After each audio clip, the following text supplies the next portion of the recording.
What up? This is Rashid Davis, former Chicago Bear wide receiver. Yeah, that guy. And you're rocking with the Chicago Clubhouse Podcast, where they think they know everything, but they don't know jack. All right, here's the deal. My name is DJ Vince Adams, and my boys said that I was not that Chicago. Well, here's the deal. My Chicago Clubhouse crew, they were like, you know what? You got to take a Chicago test. And I like to say that I did pretty well on the test. And not only did I do well on the test, but they actually rewarded me with the bomb shirt. So I want to let everybody know, man, I absolutely appreciate what the Chicago Clubhouse crew is doing for the city of Chicago. Thank you for keeping us on the map, keeping us on the tongues of the people out there talking coast to coast. And anything y'all need, DJ Vince Adams has got your back. Can't wait to do it again, fellas. See you soon. Let's get it. This is Sherry, and you're rocking with a Chicago Clubhouse Podcast, where they think they know everything about sports, but they really don't know shit.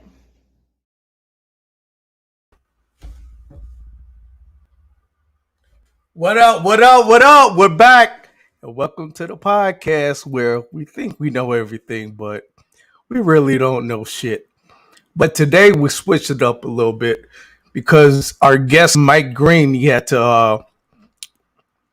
something else he had to do. So we decided that we were going to go on with the show, and we have a mystery guest at the end. Also, we're going to talk about this old dude, JB, 40 plus years old, still throwing darts on the football field. And then our newest member, Sherry, is going to go through the rundown. So I had the pleasure of emceeing an event on Sunday. And, even though the ring didn't want us to be great, I was great anyway. So at that event, there were a lot of people that told me they wanted to check out the podcast. So shout out to the people that were at the event on Sunday. If you're watching, appreciate you all watching, and I hope you enjoy it. So, without any further ado, I'm gonna bring in my all-star team. Unfortunately, it's only one other person from the all-star team. Well, it's two, but I'm gonna bring in one right now, and that is my man that knows every single stat from every single team since the 90s. JB! What's happening, Playboy? What's the word? Man, I can't call it, man. I'm excited, though. Man. I'm excited. Hey, bro, you done really turned up the heat on this one. Hint, hint. Yeah, that was a hint, huh? The heat. Yeah, Man. It's hot. It's hot. It's hot in Harlem. Man, you know what I'm saying? That was another hint. That was another. Yeah, that was a gem right there.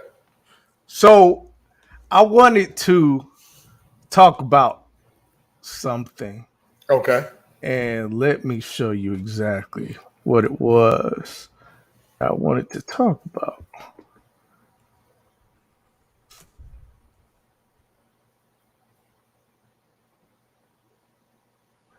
I want to talk about this. Look at this old dude, man. 40 plus years old. MVP of the Flag Football League. That's crazy, man.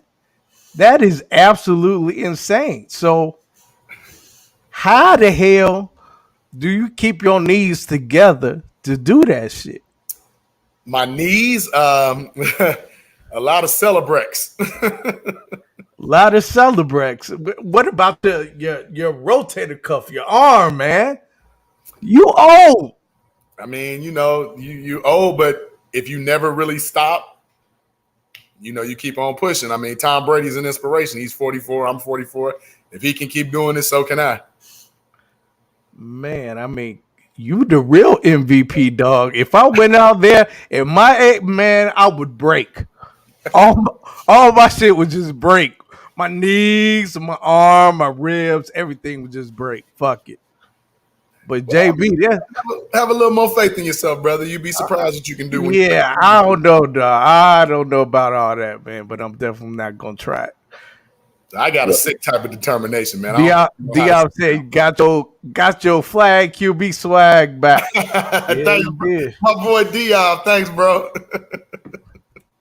But yeah, man, you the real MVP, dog. Yeah, 40 plus years old, still throwing darts, still winning MVPs. That's crazy, man. That is insane. God has blessed me. I'm one of the rare athletes, I guess. Shout out to the Lord, the Almighty. I guess, man, but shit. Yeah, that's crazy, man. So shout out to you, brother. Man, shout out to thanks, you. man. Like I didn't even know I had got it. Somebody called me and was like, "Hey, man, congratulations." I'm like, "On what?" I didn't know at first, but But no, it feels good to just be out there at my age, still competing, being with the young people, still having a good time. Our boy, Joey Herring has put together a really, really great thing on the South Side, taking it, national. So shout out to A2 Athletics, shout out to Joey Herring. You're going to have to get him on one day. Man, hey, Joe go back, man. So Joe a real good dude, man.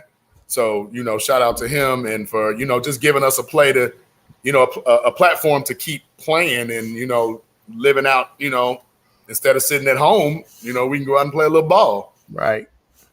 Hey, man, you're like an all around athlete though, because I don't know if everyone in the chat knows JB played at Michigan State. Michigan State, that's Big Ten, right? Well, I didn't get to play. I walked on a little bit. Don't matter. To go overseas. If you walked on, you cold. You walked on to Michigan State, you cold. You went overseas, you cold. It don't matter. Yeah. How many people can say they did that? I mean, again, like you said, sometimes the underdog does rise to the top, but you got to keep, staying the course. If you have a love for something, you got to keep going. I got to shout out my moms because she was one of my, biggest supporters and biggest people that kept me grounded. Like, hey, that's great. Just keep doing it, keep plugging, keep going. And, I'm just a nobody that did something he wanted to do. So I'm cool with it. Got pictures, memories, trophies. I'm cool with it. I hear you, bro. Well, you know what? That would be like a perfect segue to go into our next little bit. So I was trying to stall for time because trying to wait on another special guest that we had, but he might be having issues with the weather. I don't know what's going on, but you know what? Let's just get into it. Fuck it. Let's do it.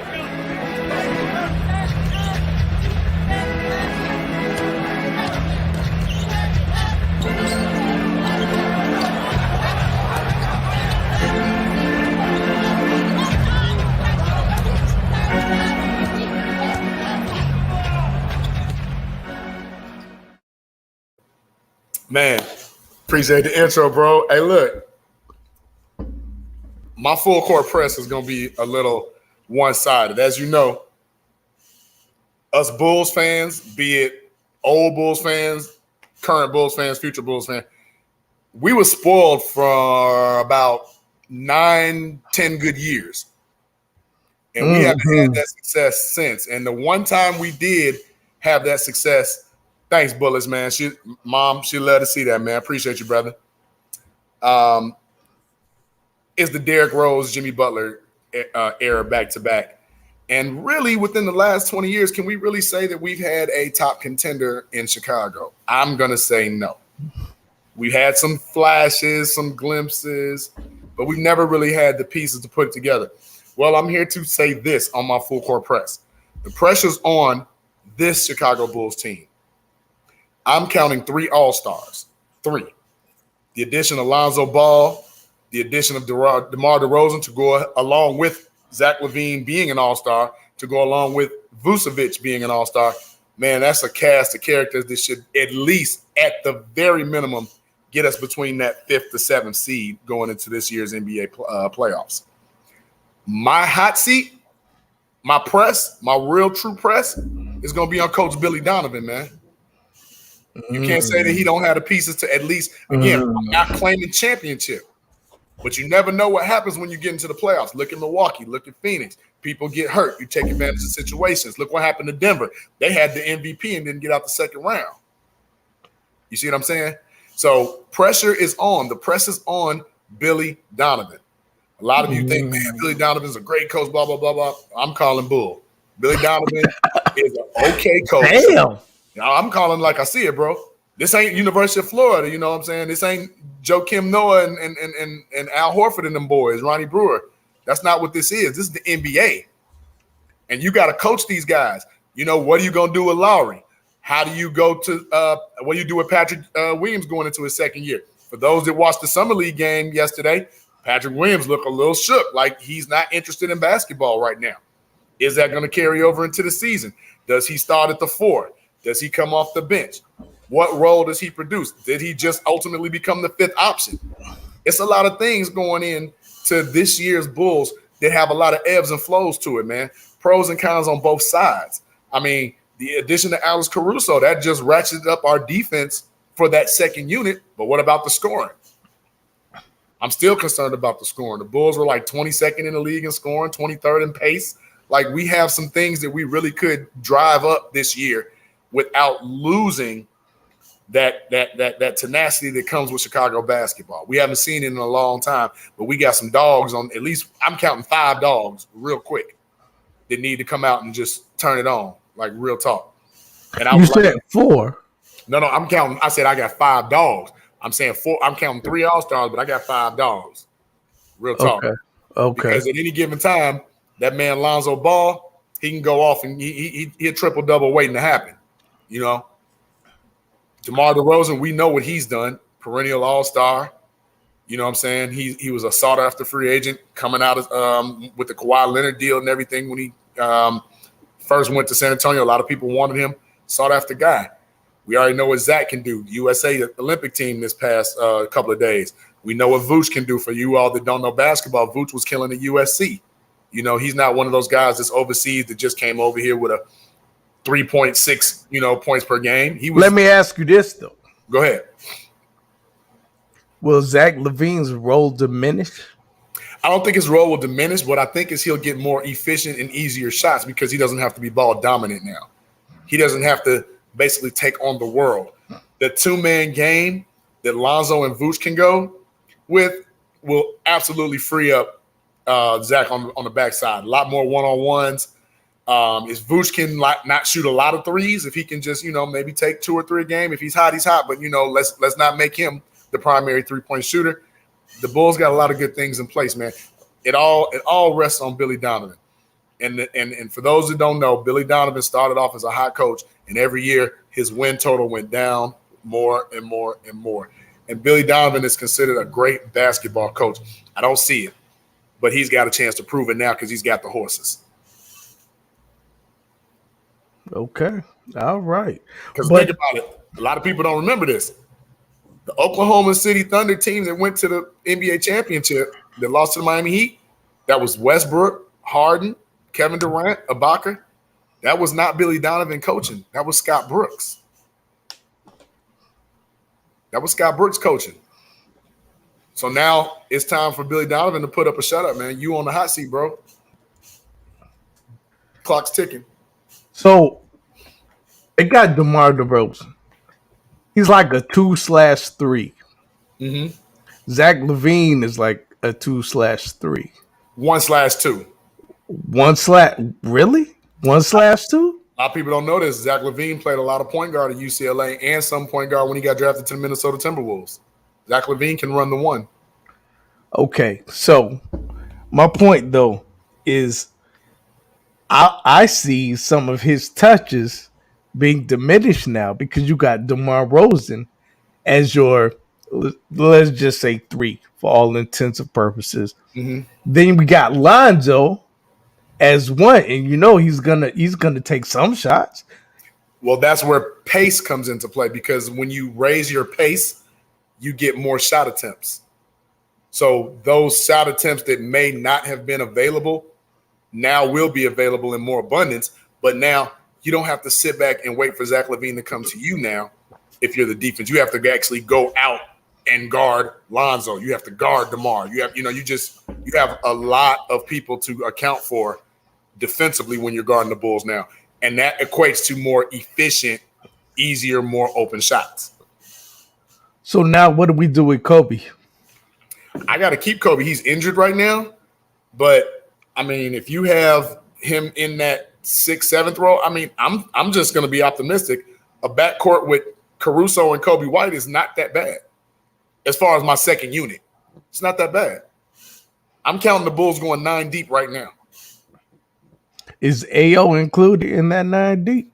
No, because what I think drafting AO was a mistake. I know, don't kill me, Chicago. It's a Chicago kid, whatever. Because the development of AO is like, we saw what he did, Big Ten Player of the Year. Him and Kofi Cockburn were like, we expected U of I to do so much more.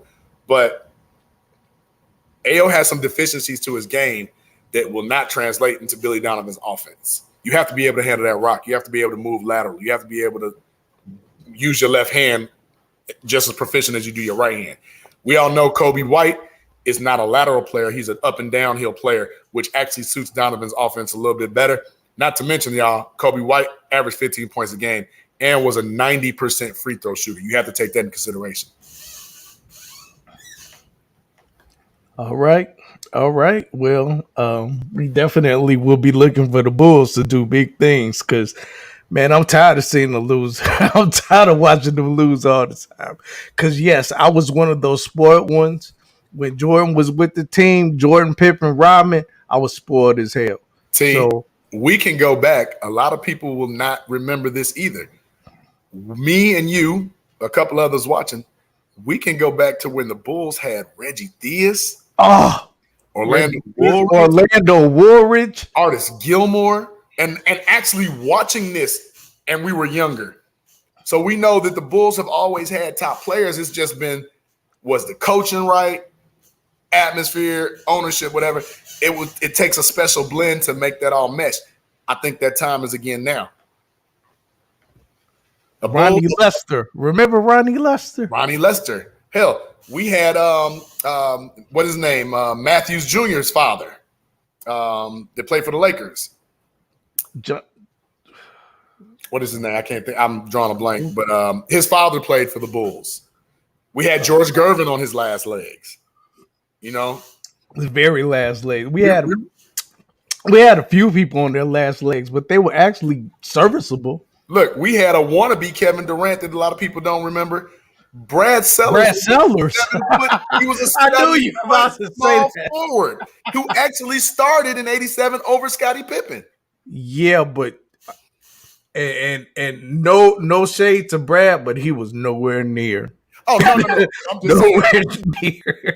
Throughout the years, the Bulls have had some people on paper you was expecting some things from, and it just didn't matter. Yep. Marcus Fizer. Hey. Byron Houston. Hold on. Let's not forget. How do you draft Elton Brand and let him go in 2 years? Oh, I was pissed. Elton Brand he'd grab his lunch pail, man, in 20 and 10. Every night. I mean, the Bulls have picked up top free agent. Like my man Bullet said, hey, they picked up Brent Berry at one time. Like the Bulls have had talent. Yeah. They've had talent. They had people, man. I mean, I don't rock with Tim Floyd. I wasn't happy that Bill was the worst. Bill Cartwright was the coach. We sitting there looking to see if Adrian Griffin is going to take the next step and be like really we count on Adrian Griffin now? Like, come on, man. Like, we didn't have some love. We had the baby Bulls with Chandler and Curry, that's about, didn't pan out. So now it's all about timing. So president of basketball operations, AK, because he's not the GM technically, but we know he's the ones making the moves. He's shown his cards.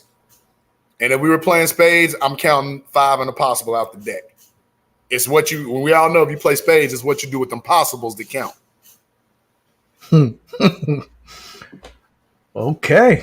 Keep an eye on Patrick Williams. I'm telling you, man. If his demeanor starts to wane, That was like Tim Duncan part 2, but he's not fundamentals like. Well, I mean, he kind of is. He's real boring though with his game. He's but real vanilla. I need him to see. And again, this is where I say coaching. If you watch the Bulls games, my boy Chris Edgerton and my other boy TJ Flanagan, we were talking about this one day separately. Patrick Williams produces at the 3. But at the 4, he seems lost. That's coaching. That ain't nothing but coaching. I see you loved old man Bill as a head coach, D.I.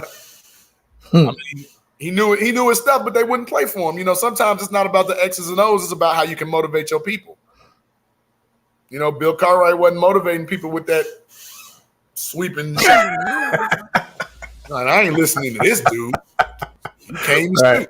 You know, like, but that's the thing. Like, I look for big things for the Bulls.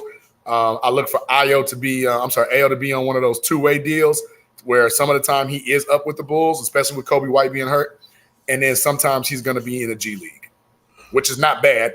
Go ahead, young man. Take your lumps down there, get prepared, and then come on up and produce. I hear you. Yeah, that's true. That's true. Diab agrees as well. That's facts. Ayo, he needs a little.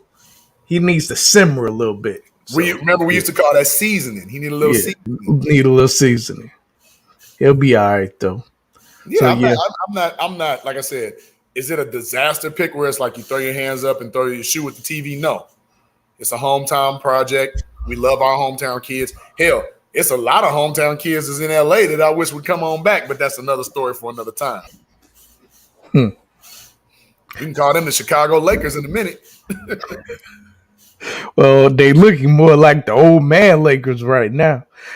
Okay, so I guess we should go on to our next segment. I was trying to wait for the guest we had was Deion Thomas. He went to Simeon, then he went to U of I, then he was drafted by the Mavericks, but he played his whole professional career overseas. We were gonna have him on with JB to join JB in the conversation, but he didn't make it. I was trying to solve time. Wasn't, if I'm not mistaken, 1988, 89, Mr. Illinois basketball. Yeah. Yep. So I guess we'll have to reschedule with him, and we're gonna just move on. Our newest member to the CCP family, Sherry Green, she was a D1 track star, and she is going to join us. Miss Penn State. Yes, Penn State. Oh, I can't forget that. Penn State. Yeah. Got to talk about the Penn State. So she is going to join us for her new segment, The Rundown. Get it? The Rundown, run, she runs. So, yeah.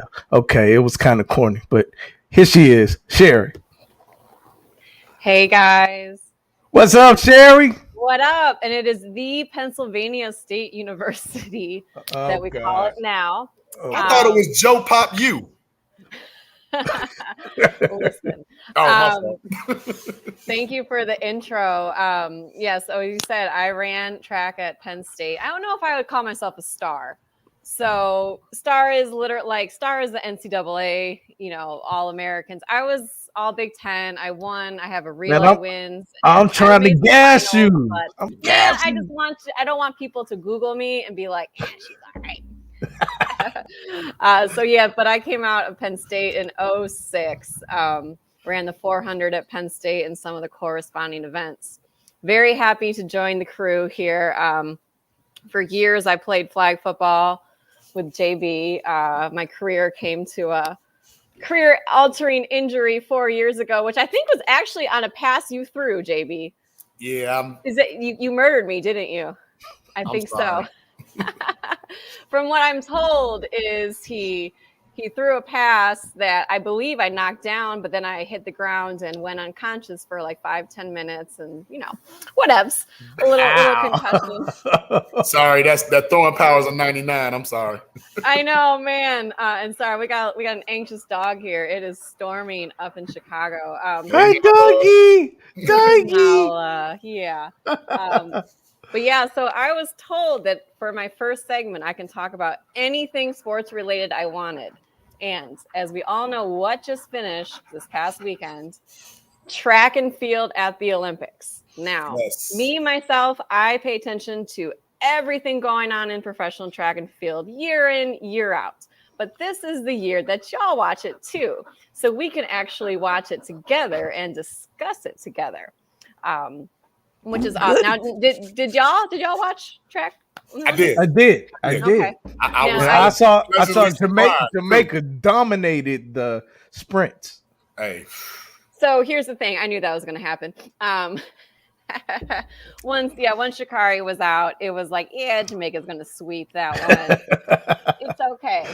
So, what us diehard track fans, though, would do is we set our alarms for 6:30 in the morning to watch the coverage as it's live. And so that's what I was doing all last couple of weeks. A little sleep deprived. Yes, co-ed flag vet, coach now. But so what I wanted to really talk about today, I assume you guys saw some of the big performances, right? We saw Allison Felix making history. We saw the 400 hurdles, men and women. But what I kind of wanted to bring up more is some of the stuff that you guys might not have noticed, not being track heads, of the stuff that's going on in the track and field world right now. So the first thing is you might have noticed that the U.S. men had this many gold medals on the track. That is the first time in modern Olympic history since 1896 that the U.S. men have had 0 medals on the track.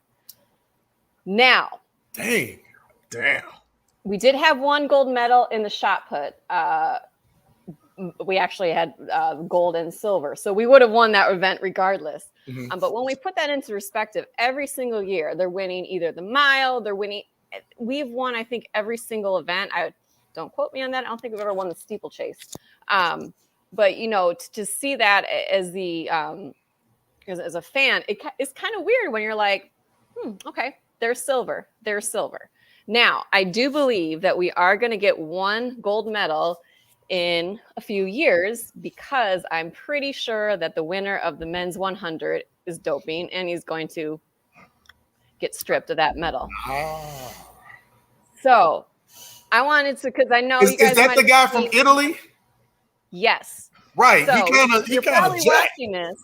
Yeah. He's a little jacked, right? And you probably asked yourself, who the fuck is this guy? I've never thought that he would have done it. Yeah. I definitely would say, who the fuck is this? Okay, I said that as well, right? And mind you, I pay attention to everything track and field. So I'm like, who is this dude? And so what had came out very shortly after his win, mind you, they won the 4x1 as well, with 3 other guys on it who you're like, who? Is that his sports nutritionist is under investigation for doping and for steroids.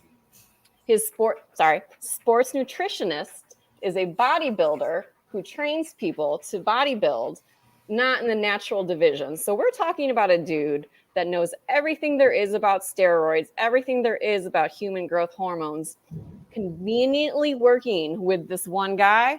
And you're telling me he's not doping? This dude had never broken 10 flat before this year. Okay, think about that. He ran, I think, 10.1 last year. The year before it was like 10.05. And then Buddy's going to run 9.8.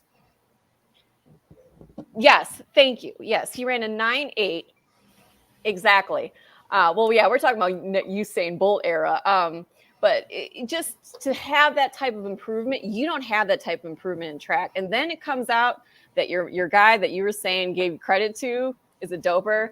And the other thing is, when people are like, oh, well, aren't they tested, right? Everyone is talking about like, well, aren't athletes tested, right? So here's the thing. They are tested during the season. When it's not during the season, it's called like the athlete's integrity pool. It's basically the top athletes in the world have random drug tests throughout the year. This guy was so slow, he wasn't on that list. So he was not being tested last year in the fall. That's crazy. That's like that new Genesis stuff. Mm-hmm. Yeah. So for people like myself, it's just really a matter of time before that medal gets stripped. And once that 100-meter medal goes away, then Fred Curley will get a gold medal. Oh, right, because he came in. Right, okay. He got, talk about a surprise. This guy was a 400-meter runner, right? One of the best 400-meter runners in the world. I thought he was going to be the favorite for the 400 this year. Much more consistent than Michael Norman, who was won the U.S. trials for the U.S. But like he said, he was going to run the 100 this year, and I was like, bro, who is telling you this, man? You're a 400 runner. You can't do it. And then I was like, I don't think he could run under 9.9. I mean, he's fast though. 9.84. I was like, okay. He proved me wrong. He proved all of us wrong. I was hoping to see him on the 4x4. He wasn't on there. You know, they still ran a hell of a race in that 4x4. They didn't need him. But Fred Curley, man, let's not even talk about the 4x1. This is another thing that is coach. Some heads are going to be rolling. So you guys probably noticed the men's 4x100 meter team was not in the finals. They weren't. No, they didn't even qualify. Sure did not. Now, they did get the stick around, but they did not do it very well. So here's what happens is in these relays, right? You have a relay pool. You have people that are eligible that like ran the open 100 at the trials. They can run the relays. And you can actually run a completely different team in the prelims as you do in the finals. So the U.S. will normally run a couple alternates, and then they'll switch out to some of the faster dudes in the finals, right? So people are wondering, why wasn't Noah Lyles anchoring this? Who is this guy? The easiest place to put an alternate is on the last leg because they're only getting the stick. You don't have you're not giving the stick as well. Right. A little bit easier, right? So they gambled that a little bit. They put the slowest guy at anchor. The second baton exchange was just, I don't know what Ronnie Baker was. He just didn't move, and Curley basically crashed right into him. And so you're looking at it and you're like, don't these motherfuckers practice? Turns out they don't. They really were not practicing. It turns out like the guys on the team didn't even really know who was running in what order until shortly before. So they really had no chemistry. Trayvon Bromell, again, this is some of his track, secondhand info from the track boards, but because Bromell, who's normally a very, he didn't make the finals of the 100, but he was very gracious. After that 4x1, he was like, this is some bullshit. You're like, apparently he was feeling maybe the injury or something. He had requested not to run the turn. Where did they put him? On the first leg. He didn't look good at all. So it's really like one of these things where you're like, these coaches were not listening and they fucked up, man. That shit was bad. Yeah, that was a great in-depth and again, my mother used to run track, so she's very much into it. I want to segue real quick and ask you, a very prestigious women's record was broken. That record being that of Florence Griffith Joyner. Tell us a little bit about that real quick, because and by the way, shout out to the women's relay team, like Gabby Thomas and them. They did their thing. Well, it was not the record that was broken was in the 400 hurdles. FloJo's records in the 100 and 200 still stand. So it's the 400 hurdles. FloJo's Olympic record of the 200 was broken, but that world record still stands. Okay. I do think we are on world record watch, because next year we got U.S. championships. World championships, another Olympics. Sha'Carri is going to be back in that. Elaine Thomas, she's not going anywhere. Gabby Thomas is only getting better. So I do think that world record for that 200 is going to be, we're watching that one. The 400 hurdles, the world record was broken. Now, one thing about the hurdle, both hurdle races, 400 hurdle for men and women, one thing that you guys might not have noticed, the top 3 people in that race, 3 fastest performers ever. Oh, wow. So not necessarily by time, because like Sydney McLaughlin might have ran a few fast times. That chick that got bronze, third fastest ever. The dude that got bronze, ever. So he broke the old world record that got broken earlier this year in third place, and none of us even noticed him. That's crazy, because it was like everybody was so enamored about the FloJo being record being broken. And like you said, it's not the 100. Just like I'll segue back to what you said earlier. A guy by the name of Ben Johnson did the same thing that buddy from Italy is doing, and Carl Lewis lost, but Carl Lewis ended up getting gold because Ben Johnson was built like Tyson. He was, yeah. We're seeing a little, and people are bringing up Ben when they're talking about this Italy dude, because it's like, what's going on here? Now, some other controversy stuff going on in the track world, and it's a very tough subject because I don't necessarily know where I stand on it. You're probably aware that women with higher testosterone are not allowed to compete in certain events. Right. 400 through 1500. So we had in the 200-meter finals, we had two teenagers from Namibia who both were in the finals. They ran very fast times this year in the 400. Mm-hmm. They are not eligible to run the 400, but they were able to run the 200 because I think they're saying that it hasn't been proven that the higher testosterone levels give them an advantage. Both of these chicks went into the Olympics with a qualifying time of, I want to say, 22.65. That's nothing. That's insignificant in the world. Faster than I ran, but insignificant in the professional world. So in the finals, one ran 21.81 and the other ran 22.26. People don't improve just don't run that that much in a single year, especially being two teenagers, both from a country that really is not known for anything related to track. I think one of them in the 400, I want to say last year she ran like a 54. This year she ran a 48. Are they sanctioned by the Olympic body, or because they never qualified, they kind of flew under the radar? So when you have these higher, and again, it's not necessarily like they didn't come out and say like, oh, these women have, the chromosomal things, but it's kind of known that like if someone runs a 48 in the 400 and they don't enter that event, you kind of look at it and you think some of the it's challenging for me because I see the discrimination on the track boards. I see the rudeness of people like, oh, well, that's a man running, and it's like, it's not a man, it's a woman. She's gone her whole life, she's felt like she's a woman. Where do we draw the line of what is considered a natural advantage, what is considered an unnatural advantage? It's a very slippery slope, but watching this happen over these Olympics where you're like, people don't drop 1 second off of a 200. It just doesn't happen, right? So as far as, and she got the silver, is that silver medal going to stand? Absolutely. Are we going to be seeing there going to be a push more for the governing body of adding that 200 to that? I think so. Well, that would be the competition committee's decision, right? Because now if they keep seeing these records falling like that, now that kind of brings some type of light to that. Yeah, and there's certain like, they can run certain types of races they would be eligible for, maybe more local, but it's, right, these certain international ones that they are not allowed to run on. There are certain things too, where if they take hormones, they would be allowed to, but some of the 800 meter women, they said, no, we're not going to do that. So they're not competing anymore. It's a very tough topic, because you see it and you're like, that's not fair. But I also don't necessarily, want to be like, oh, that's a guy, this and that. It's a very slippery slope. I don't necessarily have the best answer for you.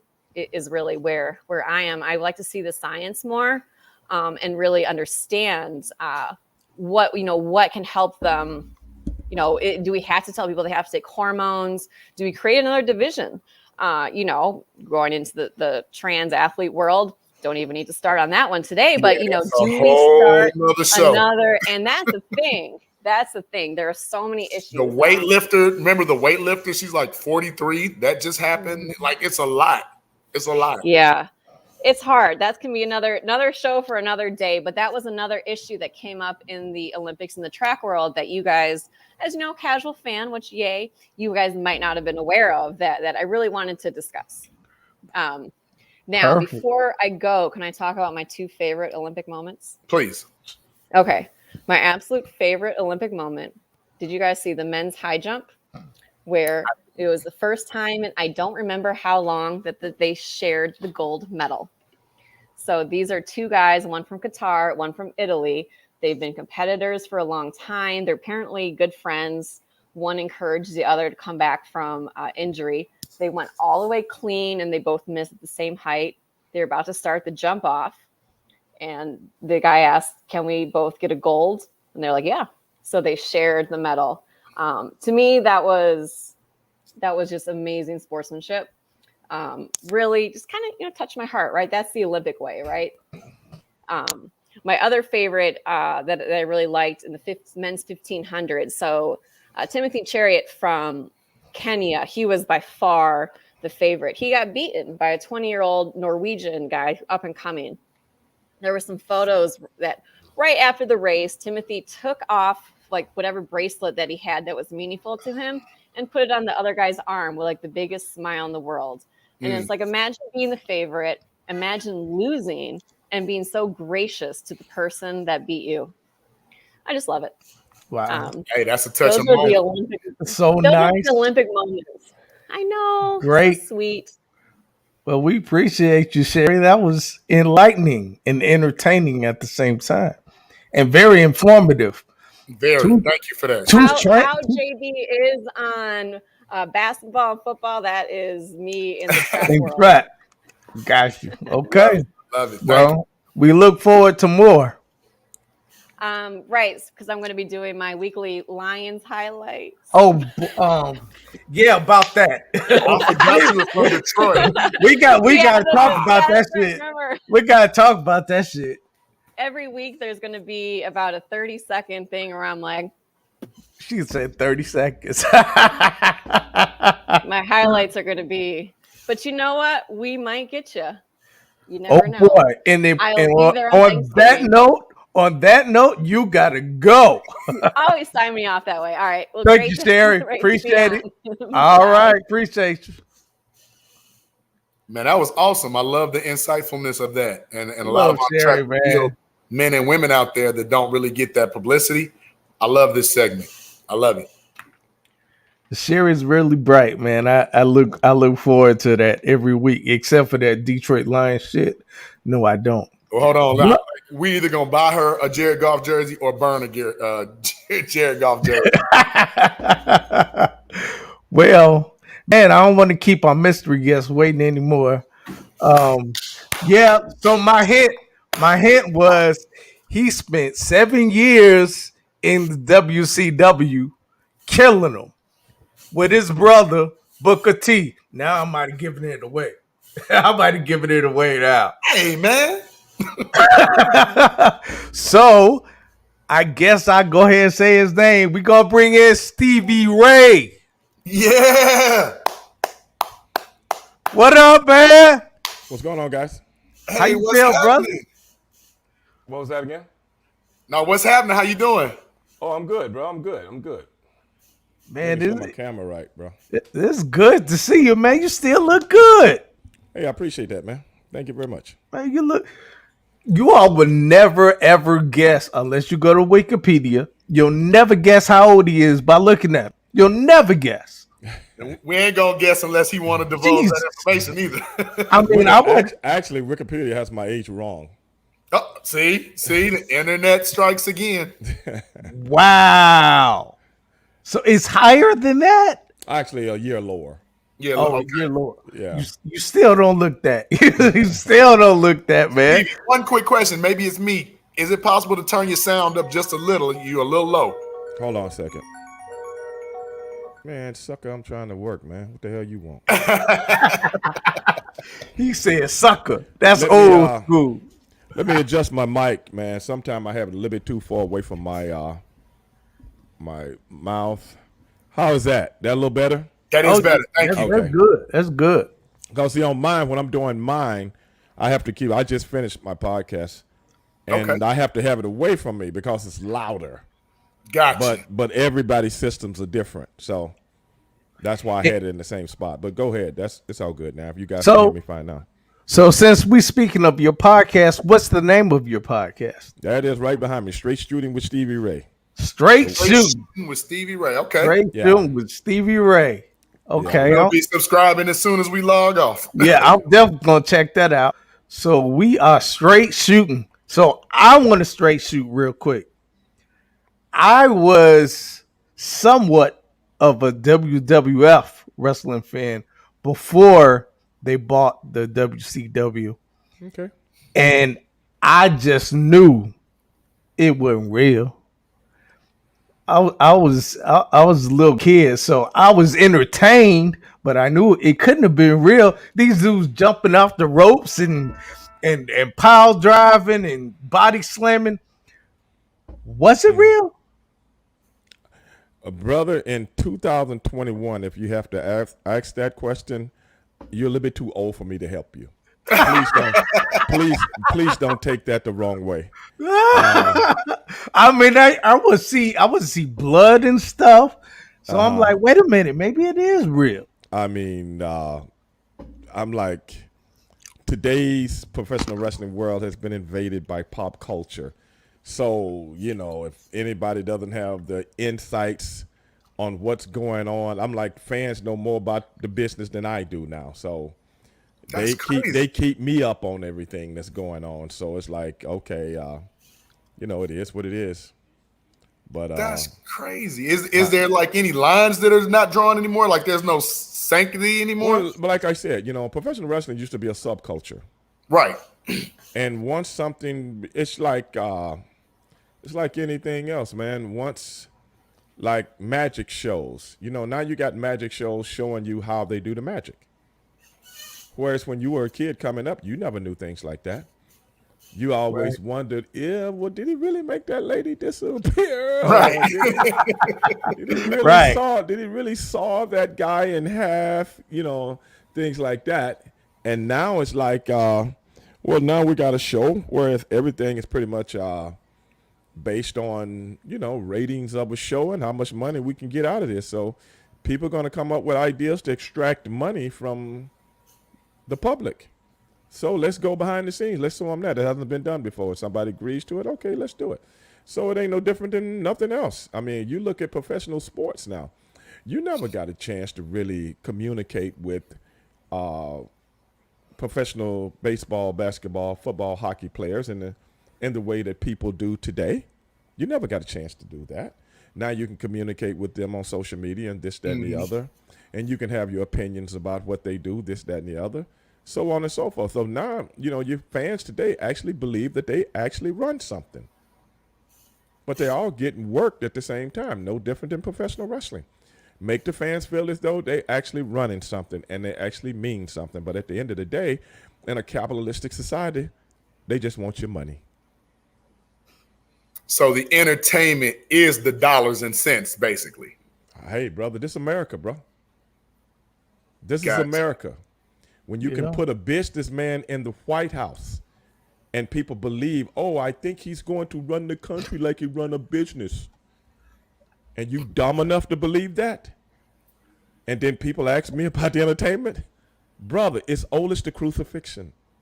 Oh, wow. People just don't get it.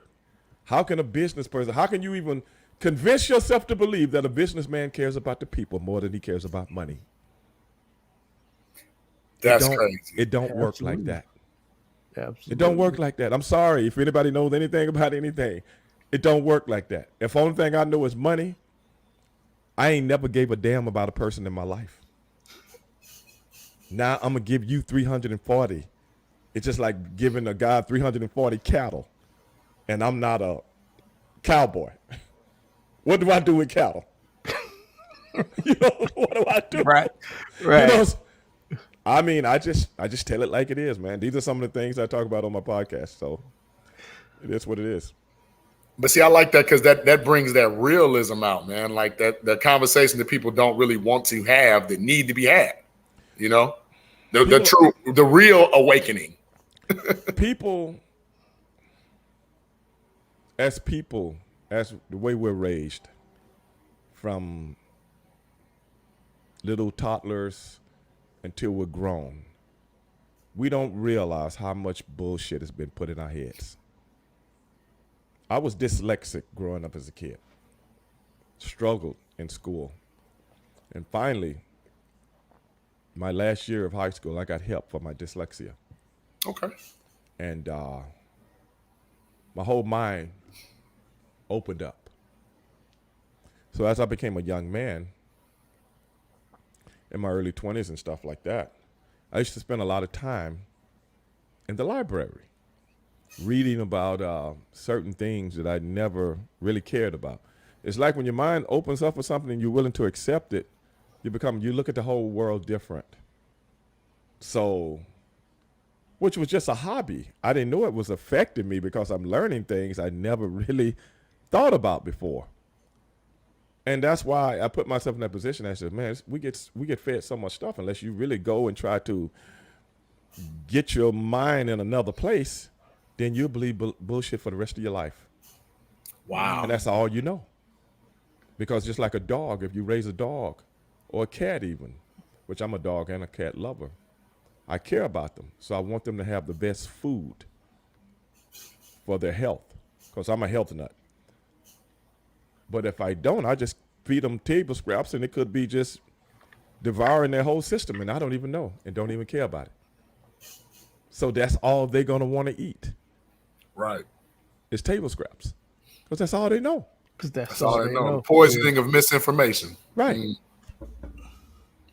If that makes sense. Yeah, no, it makes perfect sense. Plenty sense. That's deep. That's deep. That's great in depth.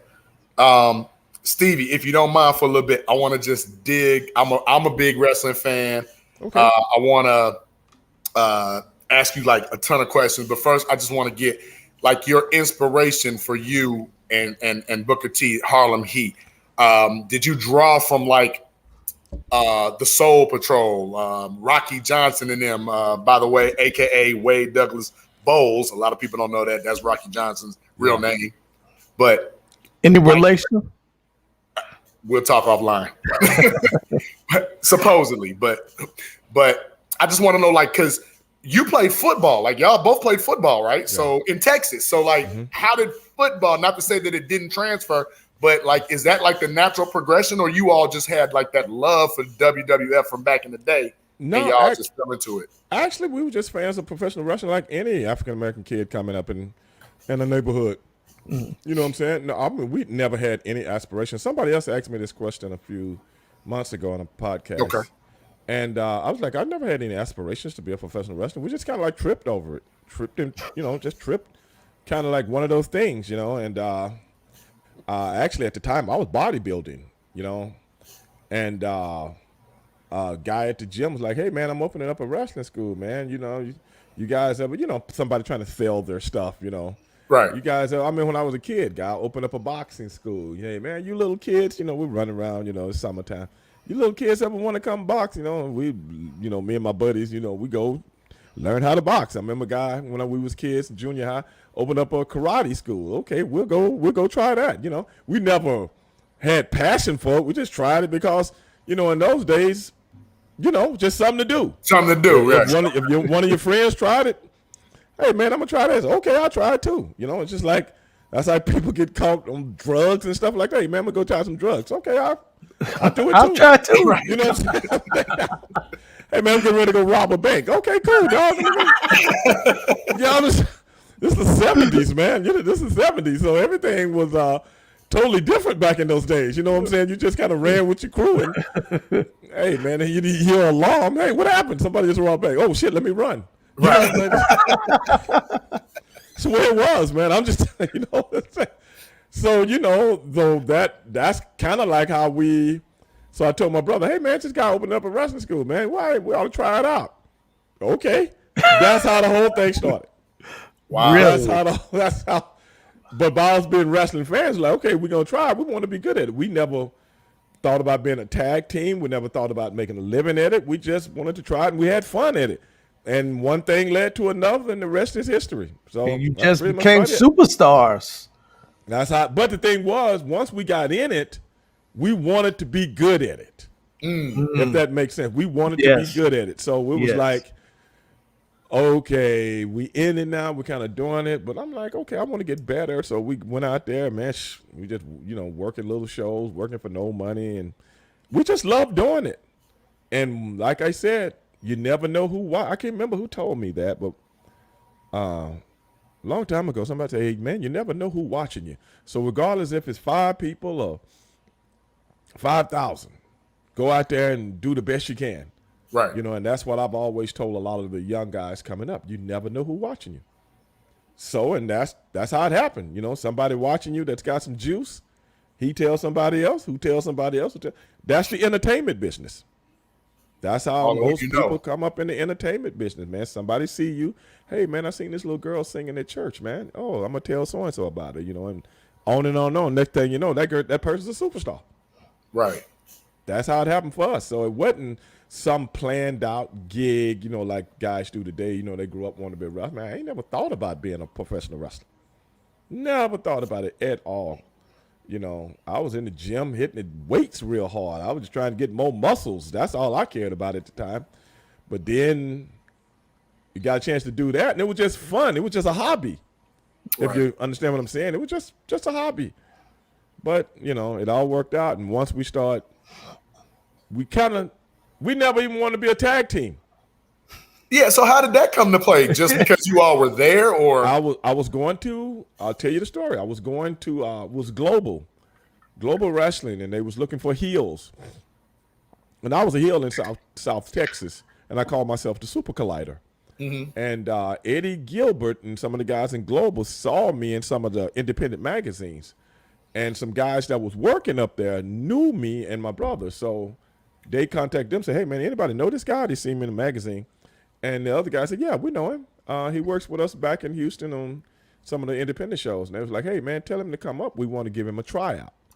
So I was like, they contacted me and said, "Hey, man, the guys up in Global in Dallas, Texas, they want to give you a tryout." And I was like, "Oh, okay, when?" And they gave me a date and everything. They got back with me on a date.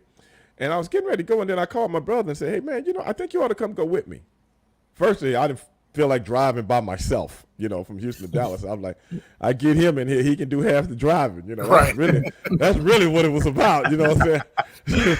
But you never know you never know who you might meet. So I was like, okay, so he took off from work, and we jumped in, I can't remember, it was my car or his car, and we went up to Dallas, and Eddie Gilbert was the booker, and they was doing a TV taping, and after the TV taping, he brought us in his office. He brought me in his office, and my brother came with me. And Eddie sit down at his desk, and he looked at us and go, "Who's that?" And I look, "Oh, that's my brother." He said, "Brother? Nobody told me you had a brother." And he said, "Does he work?" That's the term that we use in professional wrestling. And I go, "Yeah." He go, "How long has he been working?" I said, "Oh, no, we started together." He go, "Really?" Okay. He said, "I tell y'all what, y'all come back next week and we'll talk."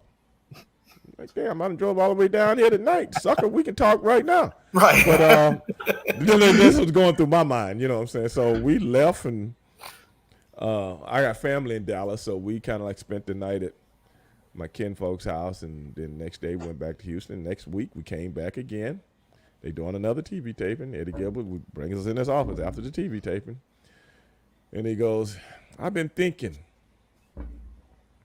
I'm looking for a babyface tag team that's well-dressed, well-spoken, that I can push."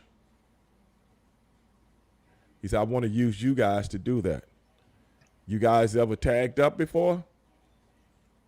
And me and my brother like, "Yeah." But we never tagged up before, you know what I'm saying? He said, "I think y'all can do that." And we like, "Yeah," you know what I'm saying? Okay. He said, "All right, I'm going to give y'all a tryout match next week. So come back with all your gear. Y'all get here early, blah, blah, blah. We'll give y'all a tryout match, and y'all put some good stuff together." And we was like, okay. The thing is, me and my brother we never had no Never inspiration. did it. We never had inspiration to be a tag team together. Never. Right. And because my brother always played a babyface, and I always played a heel on some shows he was on, some shows I was on, some shows we were on together. Some shows, me and somebody else tagging against him and somebody else, and blah blah blah. Because people didn't know we were brothers, you know. So we went back and came back next week with our gear and everything, and we get to the sportatorium and Eddie Gilbert. We looking for Eddie, you know. We walk in and Eddie's fired. Oh. Eddie Gilbert's been fired. And we're like, oh my goodness, man. So then the guy that took Eddie's place, he comes up to us and go, well, we know this is how the business was back then, totally different than it is now. Well, we know Eddie promised you a tryout. We're still going to give you a tryout. But Eddie didn't just promise us a tryout. He promised us a job. Right, that's a big difference, right? Yeah, he promised us a job. So we waiting around, blah, blah, blah. And then they told us, oh, you guys are going to be working with those two guys right there. And we kind of looking at them. We seen those guys on television before as heels, and we looking at them like, oh, God, they would give us these guys, man, but whatever. And then guys start walking up to you. This is a wrestling business. Hey, man, how you doing? I'm so-and-so, man. It's good to have you here. Hey, man, who you working with tonight? And then we'll go, hey, you know, those guys right there. And then the guys will do this. You know what Like, you have no idea. Why they do that? You know what I'm saying? You know what I'm saying? And this happened more than one time. You know what I'm saying? Hey, man, how you guys doing, man? How you getting the tryout tonight, man? Yeah. Who you guys working with? We're working with some. You know, yeah, man. I'm like, because my brother's sitting on one side of the dressing room, I'm sitting on the other. We both. So I went on my brother and said, man, are you getting icky like I am? He goes, yeah, I done had a few. Okay. I said, all right. I said, this is what we're going to do. Because we've seen these guys work on television before. And they wasn't the best heels in the world. And they weren't the most athletic guys in the world. But we never thought, I said, okay, this is what we're going to look. Scott Casey is the guy that trained me and my brother. And he used to always tell us, always make the guy that you're working with look good. Because if you make him look good, he makes you look good. So we remembered that. And I said, okay, tonight we're going to make these two guys, because we've seen them work before, we're going to make these two guys look better than they ever looked in their life. And brother said, okay, let's go do it. Well, my brother was more prevalent at being a babyface than I was. So he kind of like took the reins and said, okay, we'll do this, that, and the other, blah, blah, blah. I said, okay, cool. I'm kind of like following his lead. And because I've always played a heel. And but I do know the babyface gimmick. I just don't do it as well as he did, because that's all he knew. So anyway, man, we don't have any footage of this either, because it never was taped. I wish it was. I wish I had a clip of it to this day. And we walked to the ring. It's downtown Dallas, Texas, rednecks, you know, just Dallas, Texas. Anyway, we walked down the aisle, people calling us every racial epithet known to man, you know what I'm saying? And me and my brother looking at each other like, okay, this is what we got to deal with tonight. I'm like, golly, we're not even the heels. We're the babyface.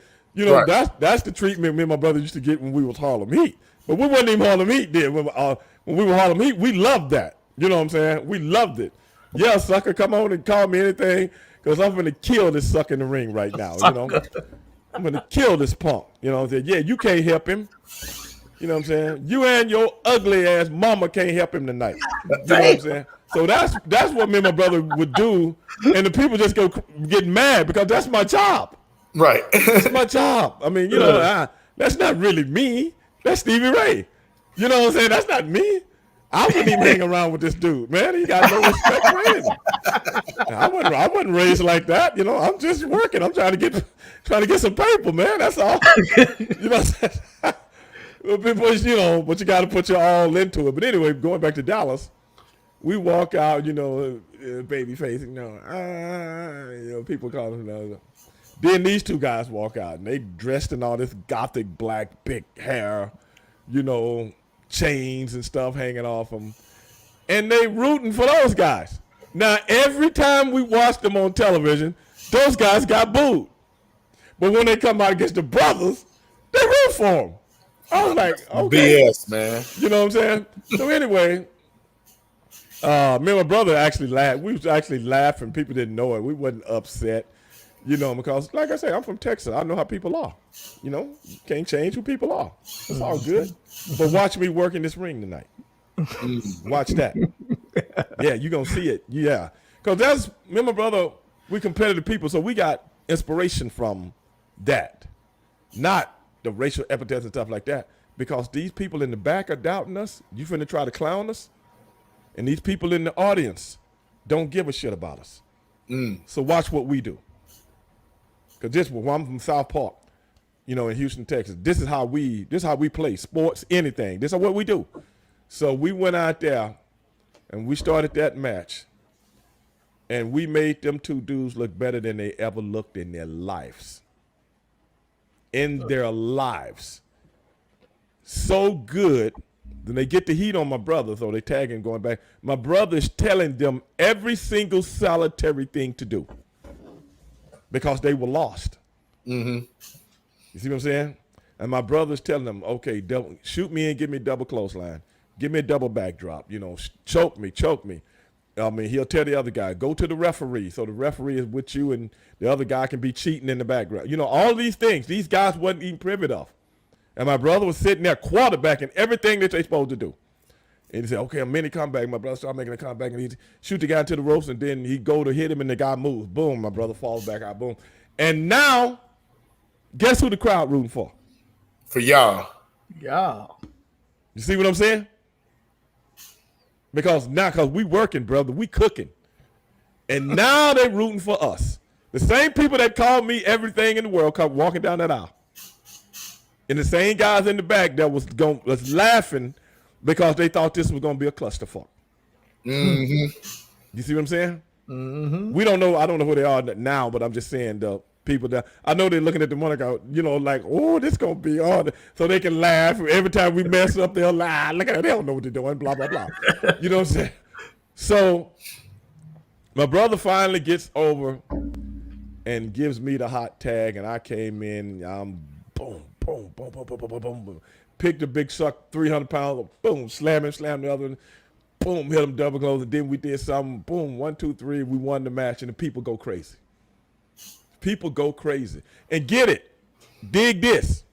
In that sportatorium that night, it was probably 25 to 30% full. Okay. That's how many people was coming to see these TV tapings. We get through, we go in the back, and the guys, all the guys walk, man, that was a great match. The same guys that was doing that. Good luck. Same guys. Now they come, man, that was a good match, man. That was good, man, blah, blah, blah. And we was like, thanks, man, because we was jacked then. You just jacked up, because we know it went well and we know we did good. You know what I'm saying? We wasn't the best in the world. We still green, but we trained right mentally. Right. That's where a lot of people make mistakes at. They're not trained right mentally. They don't know the psychology of this thing. So that's the one thing that Scott Casey would always work with us on, psychology. And so you painting a picture out there, and a lot of people don't get it. So anyway, the other two guys, I remember the guy that took Eddie's place, he came up to us and go, hey, man, that was good, man, blah, blah, blah. And we was like, thanks. And then the two guys we were working with, that was their last night. See what I'm saying? That's their last night. They was leaving after that. So they was going to put all four, this is going to be our last night also. You know what I'm saying? Right. We get them all out of here together, Damn. And those two guys, I haven't seen them again since then. Haven't seen them again. This 30 years ago. Mm-hmm. And the guy walked up and said, hey, man, we appreciate that, man. And he was like, man, the one guy said, man, nobody's ever worked with us like that before. And we never really thought of me and my brother. We was like, okay. He's like, wow, man, we really appreciate that because nobody ever worked with us like that before. And we thank you for that. And I was like, hey, man, thank you guys for working with us. Because who's like, okay, we just want to show, we ain't going to be here no more. We just want to show these guys there ain't no punk in us. Right. You know what I'm saying? None.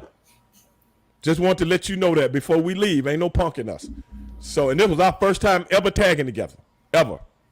So, the one guy walked back over one of the guys that we just worked with, and he said, hey, man, y'all gonna make it. He said, I just want to tell you that. He said, y'all gonna make it, man. And then he walked off. And then me and my brother was getting our stuff, and we weren't really saying nothing to nobody because we knew, you know, y'all tried to set us up and shit like that. You know, it is what it is. You know what I'm saying? But then the guy that had took Eddie's place, he walked back up and he goes, hey, can you guys come back next week? Yeah. me and my brother look at each other like, next week? What do you mean? Well, I'm not promising you a job enough, but, you know, can you come back next week? And my mother, yeah, we can come back next week. Oh, okay. So we come back the next week, and the week after that, and the week after that. It's a job. You know what I'm saying? And now, the very people that tried to set us up, now this auditorium is full every weekend. And guess who they coming to see? Stevie Ray and Booker T. Everybody got signs. Right. The place is full. Yeah, sucker, you tried to get me, just like on White Man Can't Jump. You know what I'm saying? When they worked them on the other side of town. Right. Yeah, you tried to get me. White boy can play. You know what I'm saying? Remember that? Yep. Absolutely. That was Marcus Johnson. Yeah, remember that? My gun. Yeah. Shoot everybody. Yeah. But yeah, they tried to get us, but hey, that's what happened. That's when you can turn adversity into something, something real and something promising. So after that, the Ebony Experience, somebody just put that up on your screen. Alex Acevedo, yeah. Yeah, that's what we would call the Ebony Experience. And it just took off like wildfire. It took off like wildfire. And every weekend, those people were there to see my brother and I. And now, when we walk in the dressing room, you dig what I'm saying? Yeah, you need me on this show. Right. You want me on that wall. You need me on that wall. Remember that? A Few Good Men? Yeah. I remember that? Mm-hmm. Tables turned. Yeah. Exactly. The tables are turned. And tables turned. Now they need you. Now they need you. Yeah. Oh, we take off. Oh, I remember a couple of times we had to go do something else and had to take off, and the guys was about to lose their mind. Oh, y'all. We can give you a little bit more money to come in. Sure. I'm like, yes. it ain't that kind of party. But that's what happened, man. So that's what led to, us doing what we did. The tag team. That's what we did for 8 years in WCW. Wow. Yeah. So it was awesome. And it took off and took us all over the world, and that was the deal, man. And we'll never forget it. That one match. And do you know I had a zillion matches in my life? That's the only one I can remember. Is that the most significant one? Yes. Or you don't remember? Well, that was the start of it all. Yeah, that's why. Right. So I would think that it was the most because I remember for a long time, if it wasn't for Harlem Heat, hell, we hadn't had a black tag team that were champions since Soul Patrol. Right. So when you all came in WCW, we were talking. You had the Steiner brothers, the Four Horsemen, and all them. When y'all came in, I was like, man, I could recognize somebody that looked like me, and I'm like, let's go Harlem Heat, let's get it. Right. And for years we didn't even know how much of an impact we was having on our own community. you all were rated a top 10 Hall of Fame tag team, but you all are the #1 black tag team of all time. I don't know if you knew that. Well, as far as we concerned, we're the #1 tag team. Period. Agreed. And I mean, you've inspired a lot of people too. People can make their list up, but we can make our own list up. You know what I'm saying? I don't need a bunch of people I don't even know making a list for me. I can make my own list. Right. Absolutely. And by the way, like Alex said, congrats, because a lot of people don't know, congrats on that Hall of Fame. Now that means a lot to you and to us as well. You know, just seeing somebody like us on that stage, because a lot of us, you know, jump on your little brother off the top of your chest of drawer onto your mattress, break your box spring. Now you're in trouble. Yeah. But that thing, just like that, when you talk about the Hall of Fame, and that was you know, that's when the business, you think the business, because you gotta love it to do it. But even the one thing about us is one thing that we did. Now, I told some guys this once before, and I got into it with these guys on the podcast. This was years ago. About, I don't need people creating a narrative for what I'm talking about. Okay. Especially when you ain't been where I've been and seen what I've seen and did what I did and come up the way I come up. And these guys had a podcast out of New York, and I checked them because what I had to tell them is that one thing that's wrong with a lot of white people, you always try to create a narrative for us. I choose my words carefully, and I know what the hell I'm talking about. So when I was trying to explain to people on another podcast that the one thing me and my brother did was went out our way to not to look, act, talk like any other black tag team or black guys that ever hit this business. Because they only see an African-American professional wrestler one way. But they can't help themselves because that's all they know. You don't know my culture. You know the culture of a black professional wrestler. That is two totally different things. Because you've been around the Junkyard Dogs, you've been around the Butch Reese, you've been around this, you've been around the Sobertron, all these other people that you're talking about, but you ain't been around us. So that's why we didn't dress like anybody else. That's why our swagger wasn't like anybody else. We created this whole model, and we didn't settle for the typical African-American, the way white guys that run professional wrestling look at the African-American wrestler, if that makes sense. You didn't fall into the portrayal. Yeah, because that's all you know. It ain't your fault. Like I tell them, if you don't know anything about a person's culture, especially when it comes to the wrestling business, you tell me what you think and I'll tell you how I see it. If you got an idea. You see what I'm saying? Because if not, you put me in the same category of everybody that came before me. And that ain't what we was going to do. And that hinders progress and individuality. Because you don't know any better. Yeah. It ain't nothing wrong with being ignorant towards something. We are all ignorant towards something. But if you run this wrestling business, you see the African-American wrestler in a certain way because that's all you know. But that ain't us. Because, see, things have changed in the world, and you don't even know it because you don't know nothing about my culture. You can just watch TV and see BET, and you think that's how things are. But did you really pay attention to BET? You see what I'm saying? You saw it, but did you really pay attention? Now you see what I'm saying? So that's why the Harlem Heat thing got over so cool with people. Seeing black people, one thing. Seeing the way we did it was a whole nother ball game. Because it was almost like me and my brother, when you would get together and talk.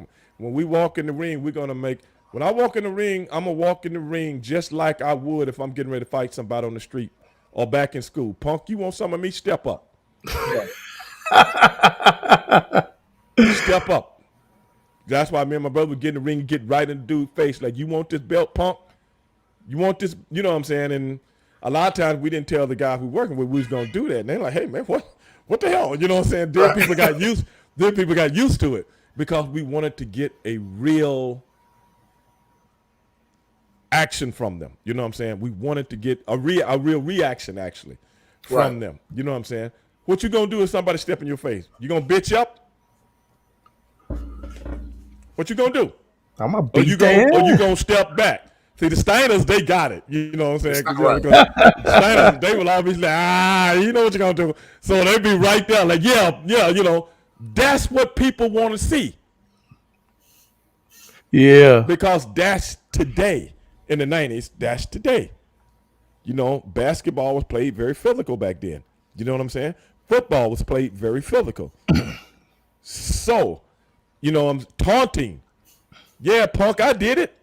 And what you gonna do? That's just the way it is when we come from our communities. That's the way it is.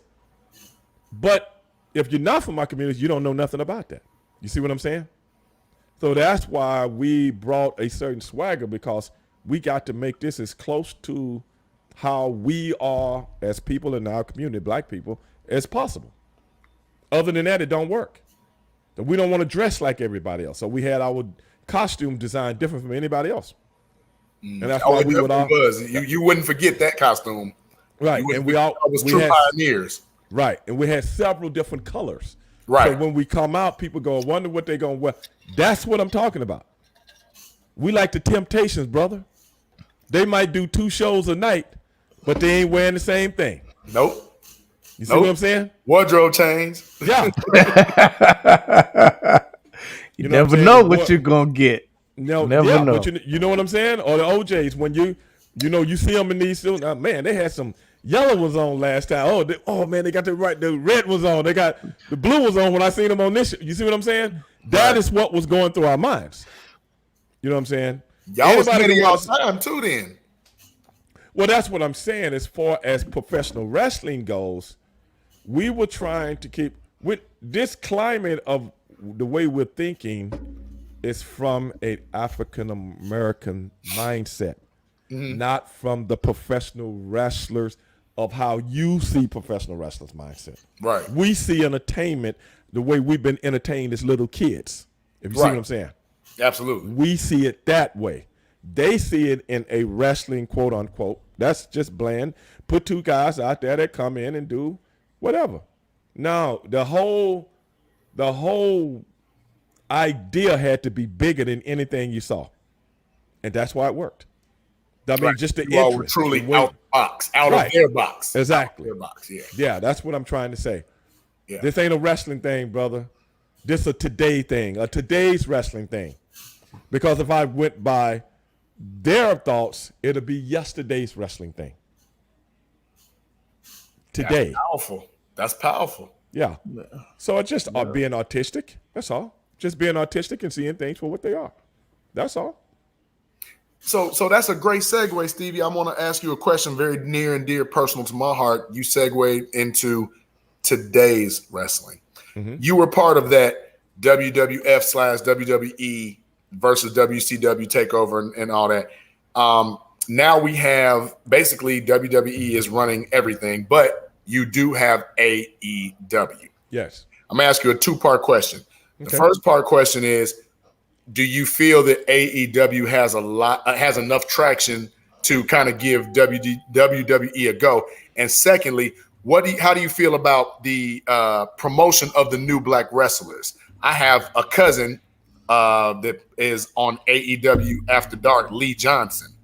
They call him Shawty Lee, and his friend Sean Dean. Mm-hmm. They are in AEW After Dark, but they haven't, been pushed up to the main roster. So so my second part of that question is, how are we pushing? Because we see the New Day, we see, of course, Ricochet now. We see certain people that get that push, but we kind of can assume why that push is. So how does AEW and the new crop of black wrestlers get that push? This is the thing when it comes to professional wrestling. People don't realize it's still the entertainment business. Absolutely. That is first and foremost. And if you are, like I said, going back to what I was talking about before, people running wrestling look at black wrestlers just like they look at white wrestlers. In their minds, it's just you're just a wrestler. But how can you make yourself stand out? This is still the entertainment business. And now you got more people into it nowadays. You know? Just a zillion people want to be professional wrestlers. Now, if you get that opportunity to get a push, but first you must put yourself in, get into position to get that opportunity. The thing about what me and my brother had, we knew we were unique. So a lot of things, when they would come to us, we would say, no, we're not doing that. Because we know where it was coming from. And we go, nah, we're not doing that. Especially when we got the titles. And it was like, okay, now I know my worth. I ain't doing that. Because I'm not afraid to fail. Okay. I'm not afraid to be poor. Because I stand up for my principles. And we already knew we could get a job somewhere else. Okay. And they knew it too. Just like any other sport. If you wide receiver and you caught 80, 90 passes last year, team don't want to give you a contract, you know you're going to get the money. It's 31 other teams. So in business, that's what we do. In entertainment business, if you're a singer, you had hit albums, and now you're at a crossroad with your label. We can't come to an agreement. You know you can go somewhere else. But when you in this game, it ain't very many positions out there. And how unique are you? There you hadn't got in that position to make way yet. So it's a little bit more difficult nowadays because everything has been saturated down. And the way I look at professional wrestling today, everything is cookie cutter. Nobody really stands out. Whereas the individuals back in my era, the individuals pulled the wagon. I really don't need you to pull the wagon because I got 10 more that look just like you. Dang. And that's still the thought process today? That's more the process today because, like I said, when everything cookie cutter, you know how cookie, you get the dough and the same. Yeah. Well, you know, everything in pop culture today is basically the same thing. Why do you think a Korean group like BTS is #1 on the charts? You know why? Because they sing catchy music and they don't look like everybody else. Is that one of your favorite groups? I love them. That's a gimmick, I love right? me some BTK, bro. You talking about? I thought it was BTS. BTS. I think BTK was a serial killer. I might have them.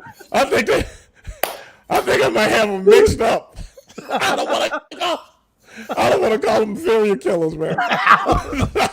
Hey, stop, Steve. Hey. Oh boy. Oh my God, BTS. That's what I'm talking about, man.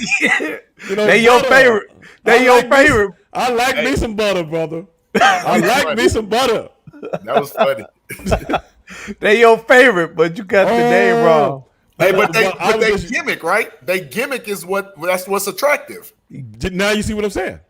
If they were anything less than that, would they go over with the public like they do? I mean, come on, we talking about the United States of America. We really care about some Korean kids that don't even speak English very well. You know what I'm saying?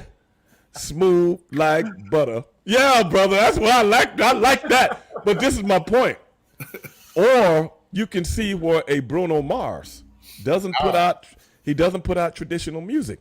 He puts out that 80s, 90s, dancey type stuff. Matter of fact, he just did a slow song that almost went to #1 that sound like it something did. from this. Oh, it did? Yeah, okay. It did. Yep. Now you see what I'm saying? Because he's outside of the cookie cutter stuff. He doesn't do the cookie cutter stuff. Right. You know what I'm saying? He does dance music. There you go. Right. Yep. Real people don't realize everybody don't want a line dance. There you go. So There you don't. go. Think about that. I mean, every time I go to a party or club or something, The Cupid shuffle. I'm like, wait, do anybody know how to dance anymore? Right. Don't do that. Now they're Right. waiting for instructions. But when you hear a song like Butter, that ain't no line dancing. Mm-hmm. Or you hear one of those Bruno Mars songs, brother, you ready to get down. What I'm saying is this. Professional wrestling is in the cookie cutter phase right now. Whereas it's not about the individuals so much as it is about the overall show. Okay. So you can afford to lose people and nothing changes. Yeah, because we saying? see a lot of guys get pushed, and then all of a sudden, like a month or so, they just vanish. And you don't even care. Like, oh well, on to the next. Exactly. See what I'm saying? Whereas back in the day, you'd be like upset, man. Hey, it was Monday nights where y'all weren't on, and I was pissed. Now you see what I'm saying? But y'all needed a night off, so I get it. No, but I'm just saying that happened back in the day. Certain nights you know what I'm saying, you work 9, 10, they might give you one off. But I know what you're saying. I was the same way as a kid. If I didn't see my favorite whoever, you know what I'm saying, man, I'm mad. Where is he? Yeah. You know, well, now I gotta wait all the way to next week. You know what I'm saying? To see somebody I've Hey, been look, waiting. I'm reading the magazines, finding out y'all was in the Philippines and stuff, and y'all was at New Japan. I'm like I'm all in it. Like, oh, y'all didn't leave. Y'all was working. Y'all just wasn't here. Right. Yeah. So I'm just saying nowadays, brother, the show has become, and I'm not talking about the individuals. Please don't get me wrong on that. I'm just talking about once professional wrestling became pop culture, the acts come and go, but the show must go on. Show must go on. Absolutely. Absolutely. It's a multi-billion-dollar entity. And They ain't gonna mess with their bottom line too much. No, but I was trying to explain that to a guy on my show earlier tonight. And he was saying, oh, the guys today are killing the business. And I'm trying to explain to him, brother, with all due respect, I know you're talking from your emotions, but you don't know what the hell you're talking about. Because at the end of the day, the wrestling business ain't going nowhere because it makes so much money. You can cut your TV off. You can cut your head off. It don't matter. I say, you know, Peacock that invested in this. I say, you don't get to be Fortune 500 companies by sitting at the bus stop. Hey, say that again. Absolutely. You don't get to be Fortune 500 company by sitting at the bus stop. They know what they're doing. People don't realize it's more ways to make money than, the ratings and blah, blah, blah. They don't care about the ratings. They care about the money. Because at the end of the day, well, last year, wrestling ratings were down, the football ratings. Everybody's ratings were down last year. Absolutely. And if you know anything about anything, well, I'm not going to go there on your podcast. Okay, I'm not going to go there. I don't want you guys to be responsible for something that I think and I say and I think that I believe, okay? So I won't go there. But at It's the a end of the day, podcast. You can say whatever you want. oh, I know. You know what I'm saying? But I'm just saying it ain't my podcast. You see that sign behind me?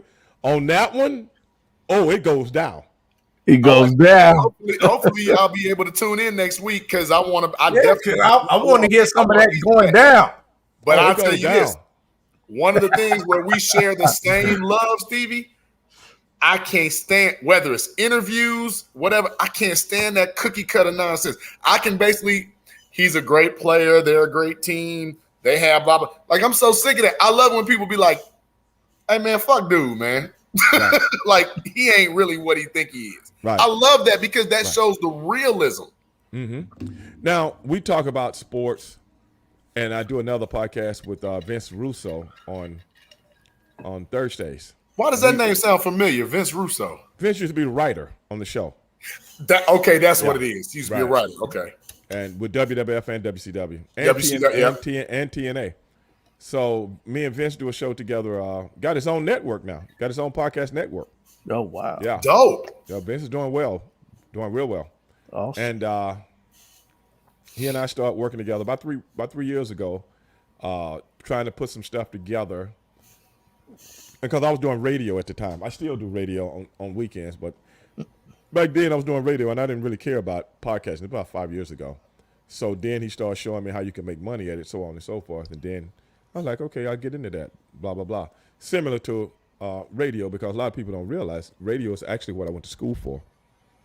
So It sounds like it. I could tell. I could tell. Yeah, I wanted to be, a DJ on the radio station and stuff like that. That's what I really used to love doing, man. But I used to DJ in clubs and things of that nature. But, then wrestling gave me a chance to come back to something that I used to love that I hadn't thought about in years. And professional wrestling gave me a chance to, because they put me on commentary. And I was like, I don't want to be no commentary, man. I'm a wrestler. Then they would make, man, we need somebody on commentary. And it was Vince that did it.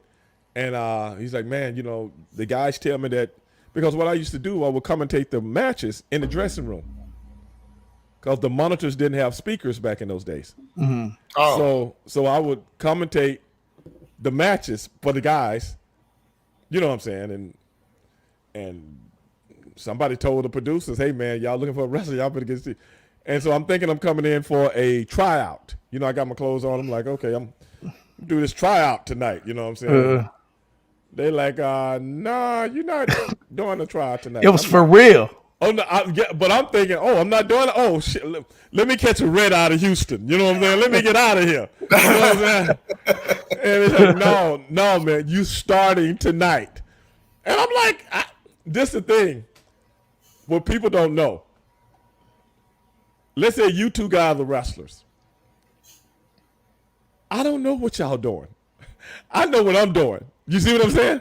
Mm-hmm. I don't watch y'all. I just know you.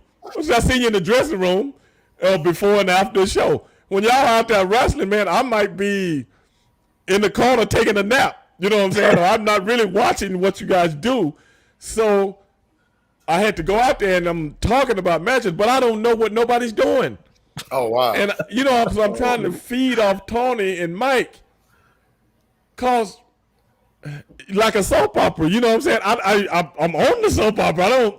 I don't know what else going on with every other character on the soap opera, if you know what I'm saying. Right. You just know what the writers are writing for you. So I had, that kind of slowed me up a little bit, but then I finally got it. I finally started listening, watching, and asking guys questions with my pen and paper and blah, blah, blah. So I got it, and it worked out really, really well, man, because people was like, damn, man, I didn't know you were that good on the mic, man. Yeah, because I had to play this guy. Hey, sucker, when you get in the ring with us, this is what, well, I can't talk like that on doing. You never met this guy, you know what I'm saying? It's two totally different guys. You know what I'm saying? So it's like I have to turn into one character. Then it was hard to come out of the character because now I had to be myself and how I really talk. You know what I'm saying? And, it worked out, though. I loved it. And here it is all these years later, and I'm still doing things that I used to love as a kid, man, which is podcasting, what I'm doing today. That is awesome. That's awesome. Were you ever a basketball fan? Oh, yeah. Big basketball fan. Who, in your eyes, is the greatest basketball player of all time? The greatest basketball player of all time is debatable between a few people. I would say Kareem Abdul-Jabbar, Michael Jordan, and LeBron James. But the greatest athlete to ever play professional sports, I think, is LeBron James. The greatest athlete to play professional The greatest sports. athlete to ever play professional sports, because if you look at any other athlete in any other sport, to be around this long and to still play at the level of the height of which he plays a sport, the only thing has dropped off is maybe his endurance slightly. So we're surpassing Bo Jackson. We're surpassing Bo Jackson, who played on 3 seasons. Deion Well, he got Sanders. hurt, but Deion Sanders. Well, no, I'm just saying we never got to see the longevity. True. Deion Sanders, after 1995, was basically nothing because he had a toe injury. You guys remember that? I do. Washington, Baltimore. Yeah. Remember, he stole more money than Bunny and Clyde.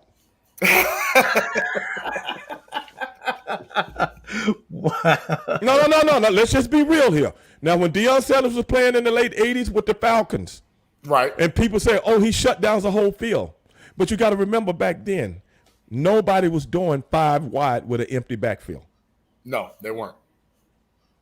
Who did he play against? The Billy Joe Tollivers of the world? How many great great quarterbacks was playing in those days? You remember Billy Joe Tolliver? You said Billy Joe Tolliver. No, yeah. Let's talk. No, we're gonna talk about it. Let's talk about it. Oh, absolutely. Let's talk. That's why I'm like, wow, like, man.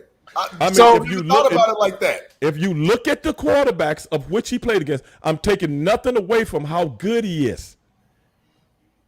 But did he look that good when he played against the 49ers? Well, Because that was Joe. They were that was passing. Joe. But see, nowadays everybody has a Joe. Well, yeah. Because see, what I'm saying is this: the quarterback position back in those days was not like the major league pitcher of what they tried to make them of today. Nowadays, because it's a passing league and we have reversed all the rules to enhance that game. Yeah. Now, yes. Yeah.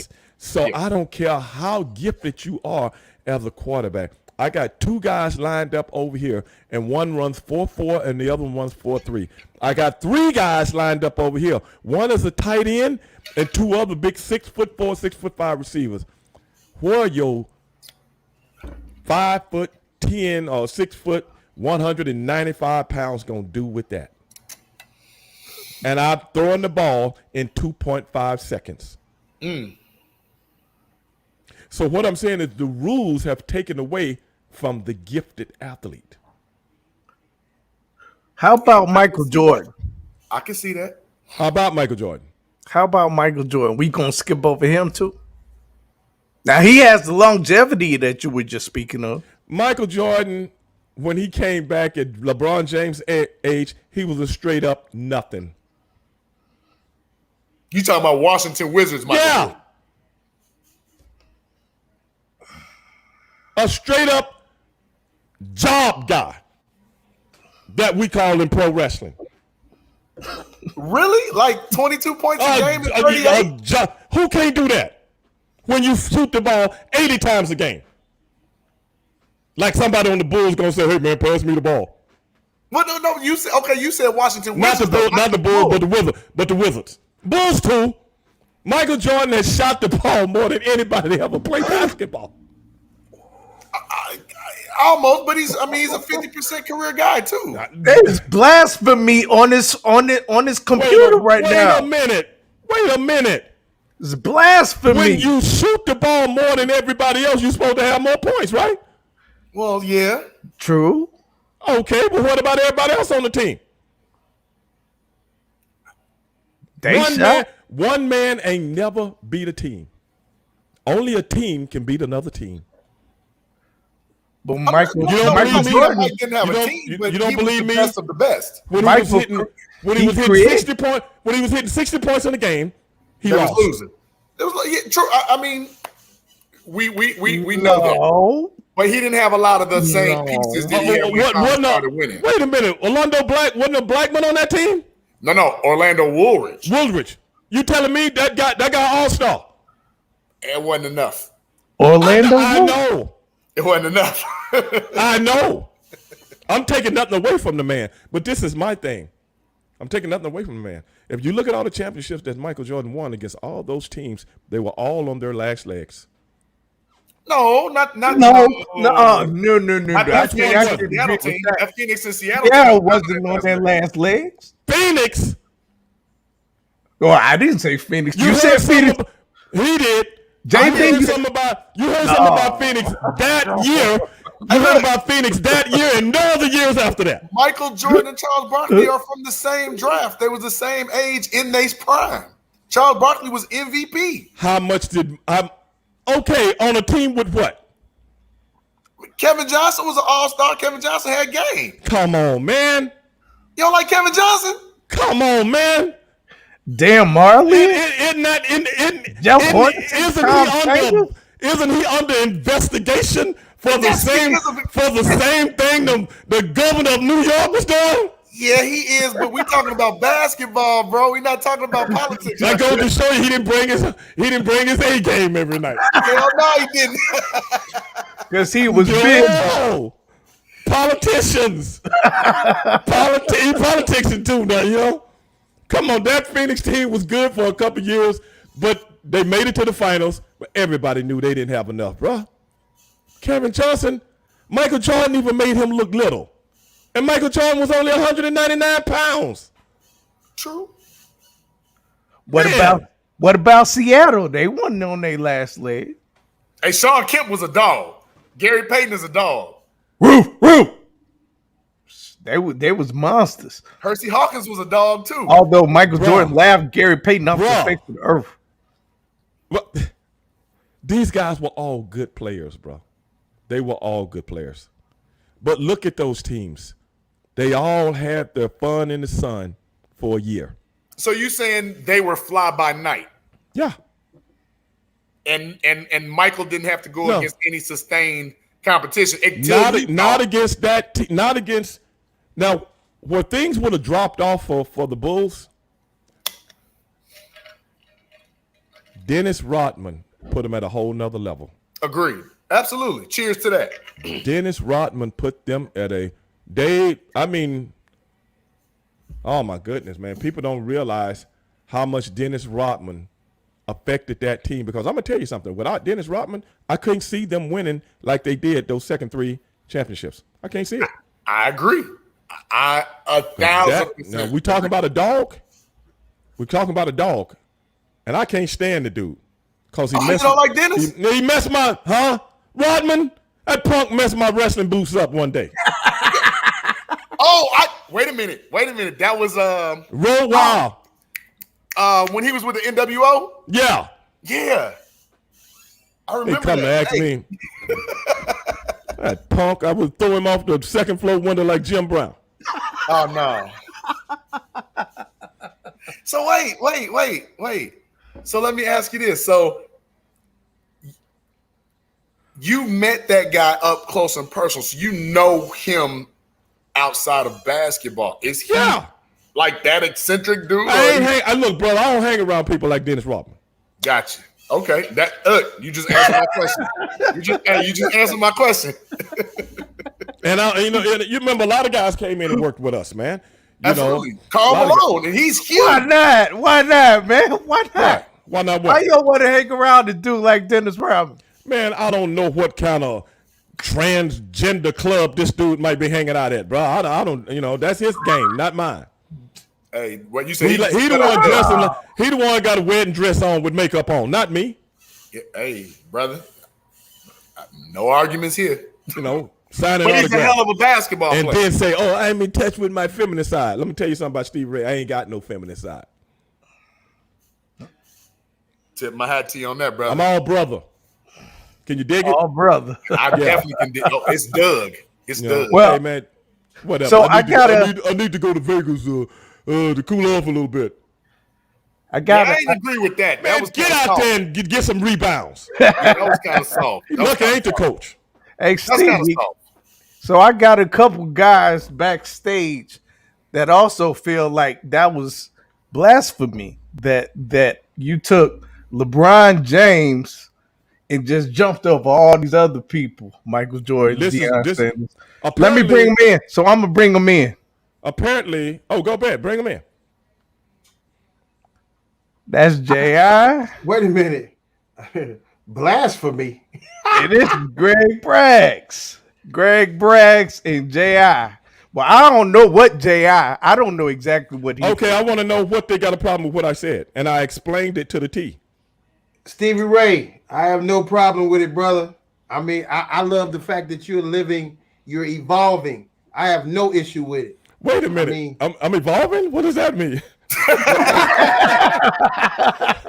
I think he's trying to be nice, Stevie. I'm sorry, I don't understand that. I'm just saying I'm evolving. Let me clarify that. Yeah, that could go off the rails a little bit. Let me clarify. I'm like, damn, what am I, drunk? Oh No, I got. Here's what Alcoholic happened. or something? Yeah. I have my favorite. I have my favorite whatever sport. I have my favorite wrestler. I have my favorite basketball player. My favorite football player. And those guys, the only common denominator is they were at the top of the game when I was in my 20s. Okay. So I can evolve and say, you know what?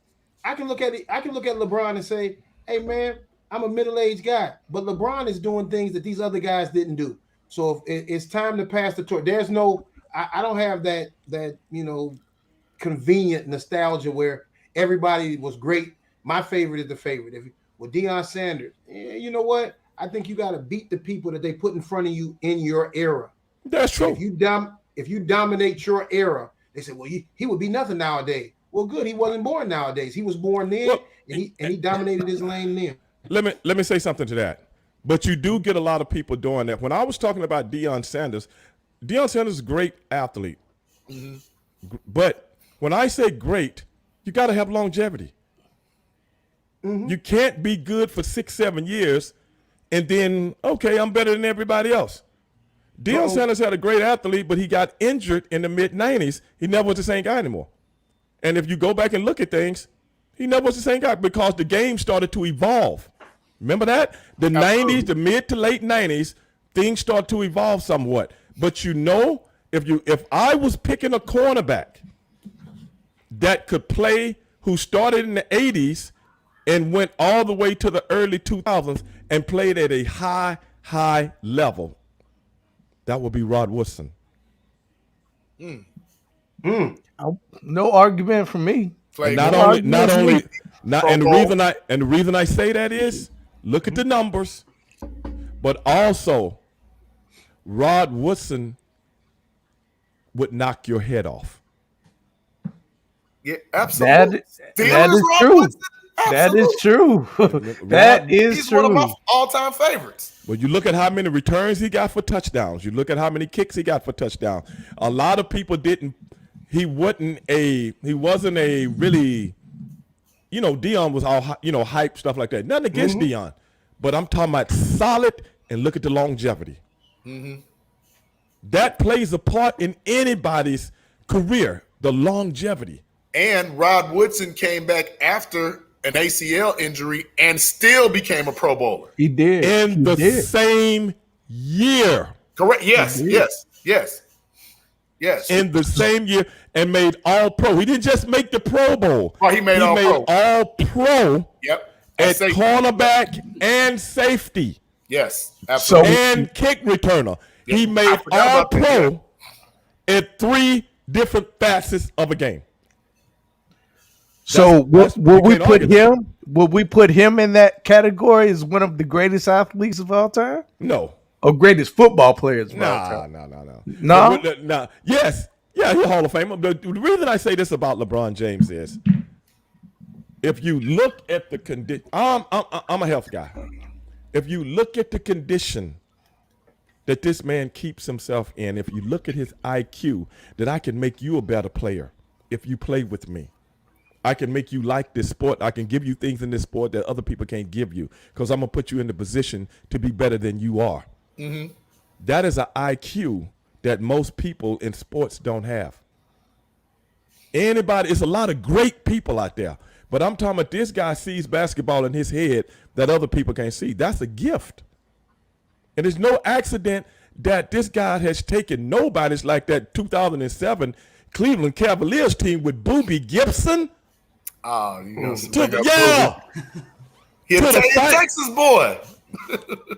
Well, we all Texans. I mean, he's a good player. I mean, come on, bro. Boobie Gibson.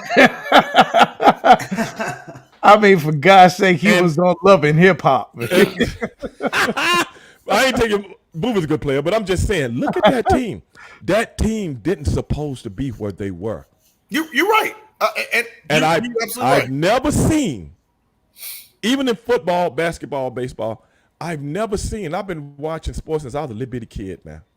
I've never seen a player leave a team and the team don't even know how to play basketball anymore. I've never seen that. That was Cleveland when he left. That did happen. Kyrie was a rookie. He was overwhelmed. That did happen. Happened twice.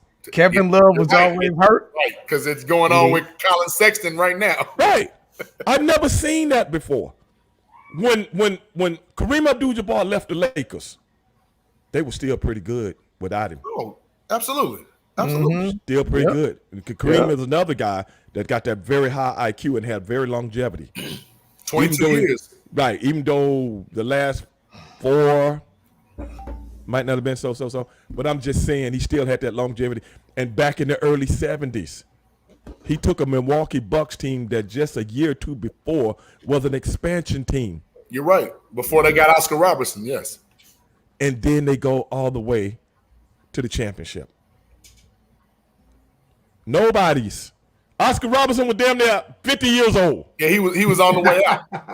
He caught lightning in a bottle. You know what I'm saying? He got to play with this guy. What did he do? Bring the ball up? All his triple doubles and them days was long gone. He trying to get a good check before I get up out of here. You know, I ain't mad at him though, but I'm saying I've never seen, other than Kareem Abdul-Jabbar, and if you guys disagree with me, let me know. I've never seen one person turn regular guys into a threat to be a champion. On another show, we can argue the Jordan effect because it's similar to me. Yeah. But I want to go back to what you said, something about the greatest athletes. I have 2 names I want you to think about. Muhammad Ali, that's the first one, and Herschel Walker. Who was a friend of mine. So you already know when we talk about like just freak. But see, this is the thing though. Muhammad Ali, Herschel Walker, I agree with you. These guys are great athletes. And longevity. But when I'm talking longevity, I'm talking about a man that people still say is the best at what he does, arguably. When Muhammad Ali got old, he was still drawing the money, but he wasn't the best anymore. Herschel Walker had, 1,000-yard season in the NFL? But then remember, he went on to MMA and other things, and he still built like an Adonis. Like who can't beat Joe Blow? who can't beat, the last guy on the list and then get up like, yeah, I just told somebody ass up. Who can't do that? Don't say that. Nah, he ain't listening. He ain't listening. That's my boy. That's my boy. I could call him right now. That's my boy. He probably sleep. But when I talk about LeBron James, man, I honestly believe this dude's a freak of nature. Because I honestly believe, I could be wrong. Hopefully, I might be wrong. This is just my opinion. Because I've seen them all. This guy might be playing at a high level over 40 years old within the next few years. Really? So he's got that Tom Brady effect? I think so. But you think this? Let's talk about Tom Brady. I'm just saying, would Tom Brady be Tom Brady without the rule change? No, that's what I'm saying. He's a little different. Because you can't even touch him. You hit that man one good time, and you already know it's like party over. Not only that, you're fired. Right. Hey, you're fired. Good point. Apart from obviously they have made the rules surrounded for the court to protect the quarterback. But what would you say in terms, you're an athlete. What would you say in terms of, his diet regimen now and the way he's been able to stay in that physical shape beyond, obviously they do protect the quarterback. Well, I think a lot of people, not just him, a lot of quarterbacks, even Drew Brees, have taken advantage of those same things. Mm-hmm. But you got a guy like Ben Roethlisberger, my favorite team. Now he out on the boat with a 6-pack and a cheeseburger. 12 burger, a Roethlisberger. The gut hanging over his belt. You know what I'm saying? Didn't want to get pissed off when everybody talk about him. Like you can't do it no more. If you had to take care of yourself, hell, he on his third $100 million contract, man. You can pay somebody. No, he don't even play, practice or nothing on the offseason. He want to play video games and hang out hang out with the boys. But that's the difference between somebody like a Tom Brady or Drew Brees or some of these other, or Aaron Rodgers up in Green Bay. These guys can play to these longevity, have that longevity because, brother, it ain't no excuse. As long as you stay a good athlete with a good strong arm and you're getting better because you're getting smarter. Right. And nobody can touch you other than Aaron Rodgers. He likes to run the ball a lot, though. But just imagine if he didn't. That's why he gets hurt sometimes, because he's running and somebody, I'm going to put a lick on your ass. You know, you should have slid. You should have slid. Act like you played baseball or something, but he didn't. And he gets his shoulder broken or something like that. Right. But, that was against the Bears, by the way. Yeah. And a few other people through the years. Yeah.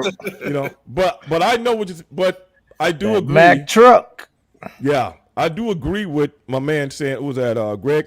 I do agree with the Tom Brady effect, because, man, usually by the time a guy gets a certain age, your body starts to break down even when you don't want it to. Mm-hmm. Even when you don't want it to. Because you look at Peyton Manning. If it wasn't for his neck injury, bruh, Peyton Manning probably have 100,000 yards. Because, you know, Brady and them just broke his record, this year? And they in their 40s. That guy retired at 38? Right. He didn't really have nothing left. Breeze got the all-time yard. Right. Yeah. Right. But they passed Peyton Manning. Just think if Peyton could have played and hit to his 40s. 5 MVPs don't grow on trees. You're right. Yeah. 5. He might not have 5 Super Bowls, but 5 MVPs mean you better than everybody in the regular season. There it is. Now, who would you put as in terms of a wrestler that is the top athlete in your mind, longest of longevity, not just to stay in the game, but be at the top of his game? For, you know, a guy like Ric Flair, he's been wrestling for 6 decades, it feels like. But which one would you identify as the guy that not only stayed in the game but kept his game as high as he possibly could during that tenure? That's a good question, man. That's a great question. I have a name for you. I want to get I would probably say Sting. I would probably say Sting. Because he's still doing it. Yeah. And the thing is, he's kept himself, you know what I'm saying? He's written about it in different things, but, you know, the guy, clean living guy, God-fearing guy, and that's why he's still doing it. You know, he can still do it today. Yep, Sting and Chris Jericho are still doing it today at AEW. Wow. That question, I would have to Sting. It might be others, but on the big stage.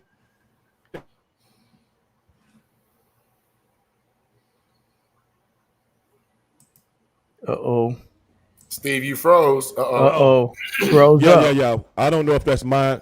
I don't know if that's mine or you guys, because when I was doing my podcast okay, when I was doing my podcast earlier, we had a glitch like that. Me and Sonny Ono was doing a show together tonight, and we had a glitch, and I don't know, man. I don't know if that was mine or you guys, but it is what it is now.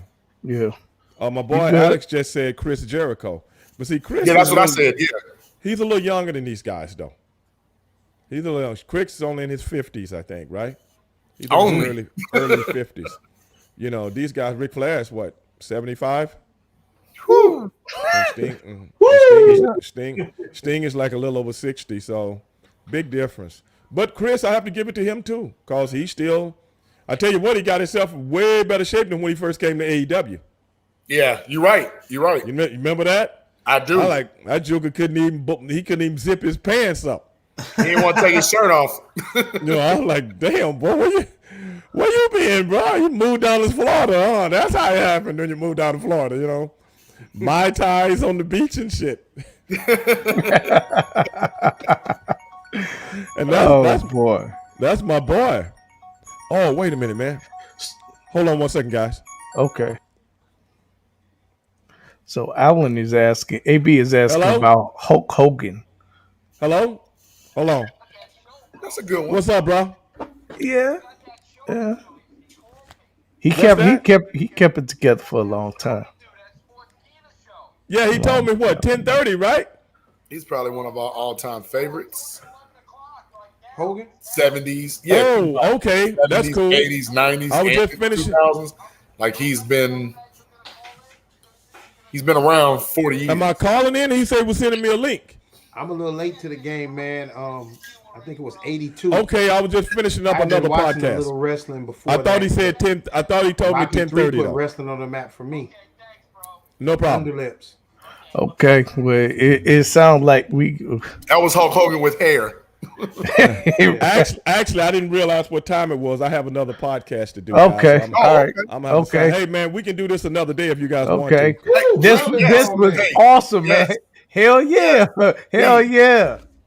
So man, I'm gonna reach out. I'm gonna go through our connection, reach out to you on the side, and then we can set something up. And Definitely. I would love your show airs on Tuesdays as well. No, I do a show Monday, Tuesday, and sometimes Wednesday.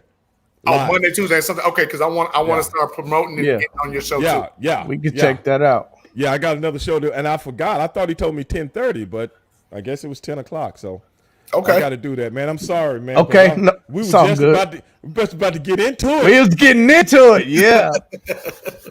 All good though, man. But I I'll give you can't. my analogy. I'll give you my analogy on Michael Jordan next time we talk. Oh, I Okay. want to hear that. Okay, yeah, You need- definitely. See, somebody like you need to hear it, man. You need to hear it. You laughed a little too hard, Greg. No, But this yeah, is yeah, This is the Chicago Clubhouse, so we're biased for our. You know what I'm saying? We're I all know- Michael I Jordan know it. disciples over here. I know it, but see, y'all don't want to hear the truth, I was raised by Michael Jordan. Come on now. and you gonna get divorced from him too. Uh-oh. I'm severing. You're gonna be severing ties when I get through. No, I'm just kidding. I'm just kidding, man. I'm just kidding. But hey, man, Yeah. let's do this again, man, so we can come back and talk about it. Absolutely. Definitely. Can't wait, Steve. Can't wait. All Hey, right, I appreciate it, guys. definitely. Thanks, Y'all man. have a good one. No All problem, right, bro. you too. Yep. Wow. What an awesome dude, man. That He's was awesome. awesome. That was an awesome interview, guys. Awesome guy. Yeah, he's definitely been through some things, man. And to come out like he is, in shape, look good, Bro. strong mind, body. You know what we love more than anything? This sports memory's off the rails. Like Yes. I mean, Yes. man, His be able sports to- memory is off the chain. 1, 2. I love the realism. We always sit here and talk about we hate that cookie cutter BS, and here we are. One of the focal points of the wrestling community is telling you, I'm not with the cookie cutter stuff. His whole career was about going against the cookie cutter grain. I love that. I love that.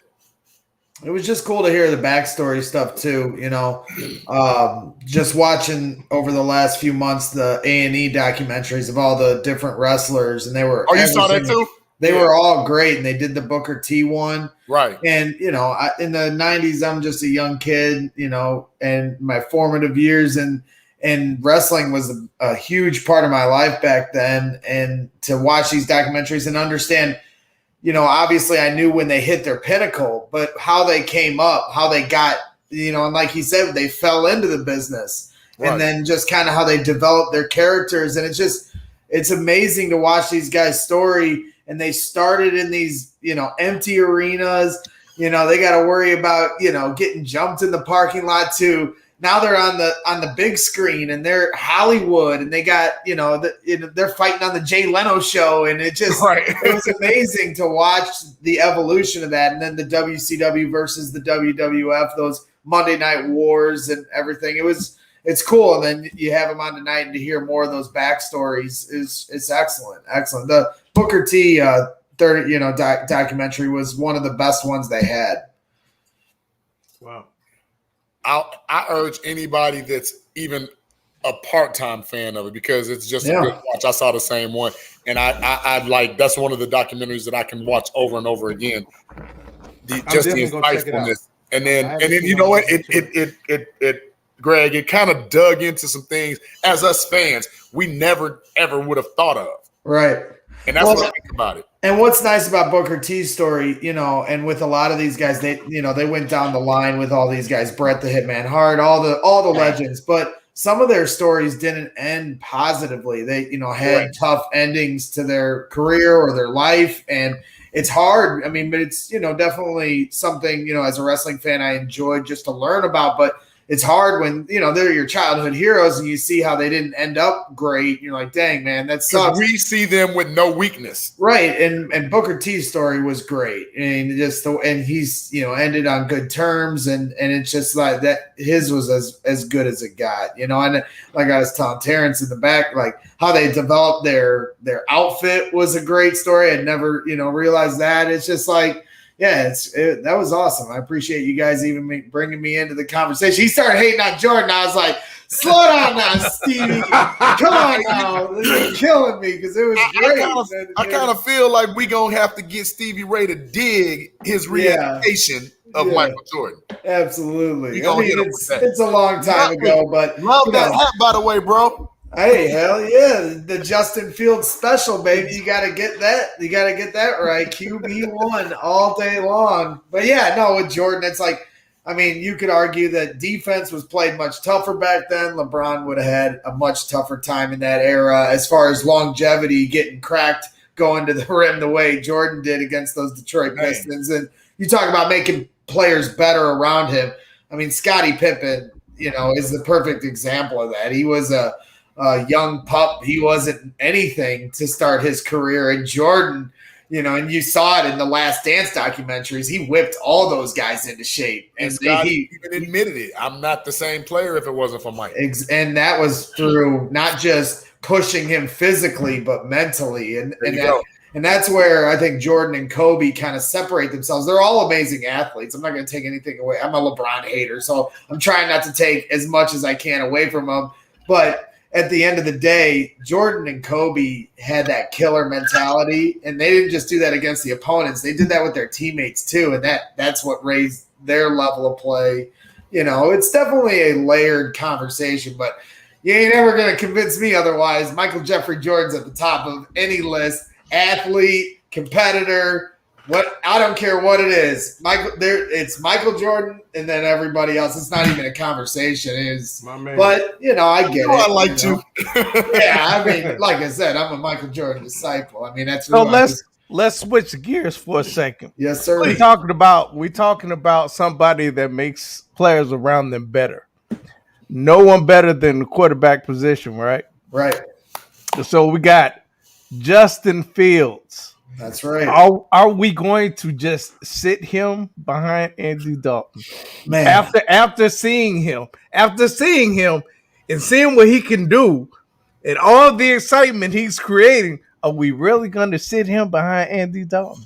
Man, they're definitely going to start it that way. I mean, unless something crazy happens in these 2 preseason games coming up, where if Justin kind of has like a Russell Wilson type of rookie preseason moment where he gives the coaches no choice, and that very well could happen. But, Matt Nagy said today that he won't get many reps with the first team in the preseason, at least in this first week game. So if he's going to ball out, so to speak, it's going to be with second stringers. And he's doing that at camp to an extent.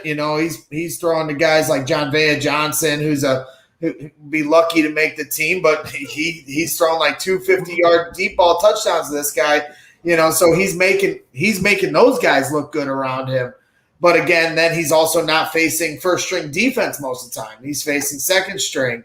Justin Fields has all the talent in the world. They're pushing him in a different way where they're not giving him Darnell Mooney, Allen Robinson, Cole Kmet, Marquise Goodwin yet. They're letting him play with all these other guys and seeing how he can stair step up to that point.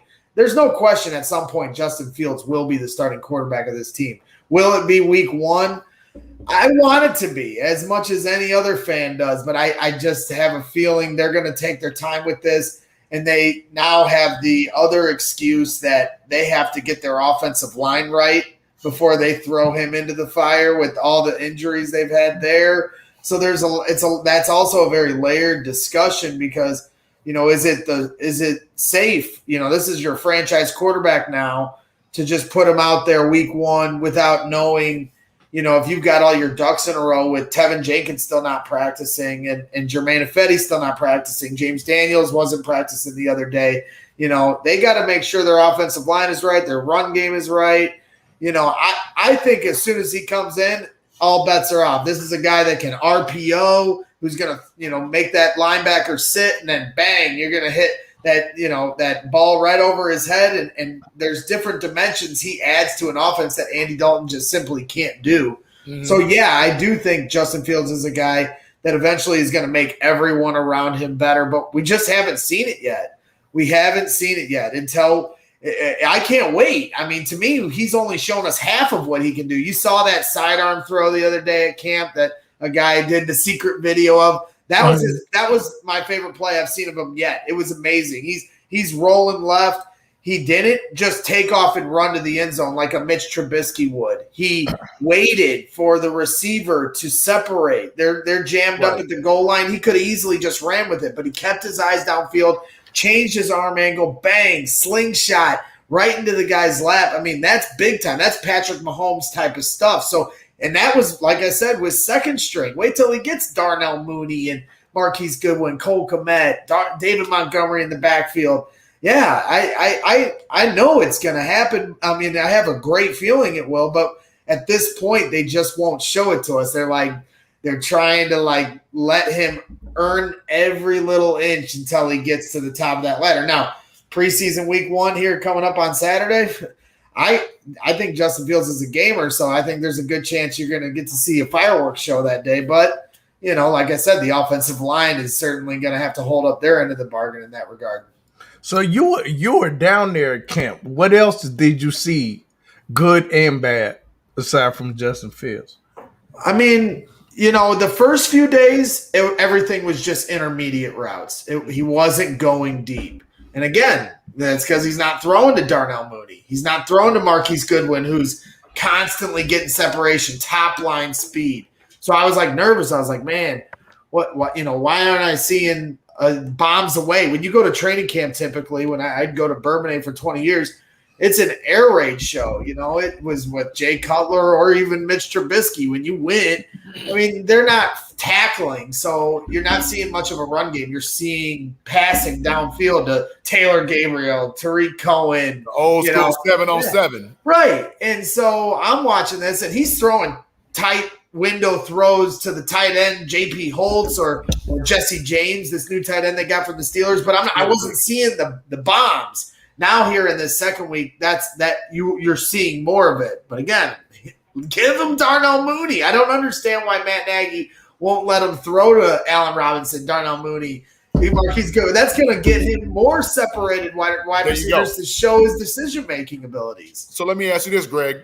Do you feel that it's coaching or it's management that's not trying to give him too much too soon? Because remember, they did sign Andy Dalton with the interpretation of him being a starter before they even knew they could draft Justin Fields. Right. So how much do they, if I can say, owe Andy Dalton right now? Because we know Pace and Nagy, their job is on the line. Right.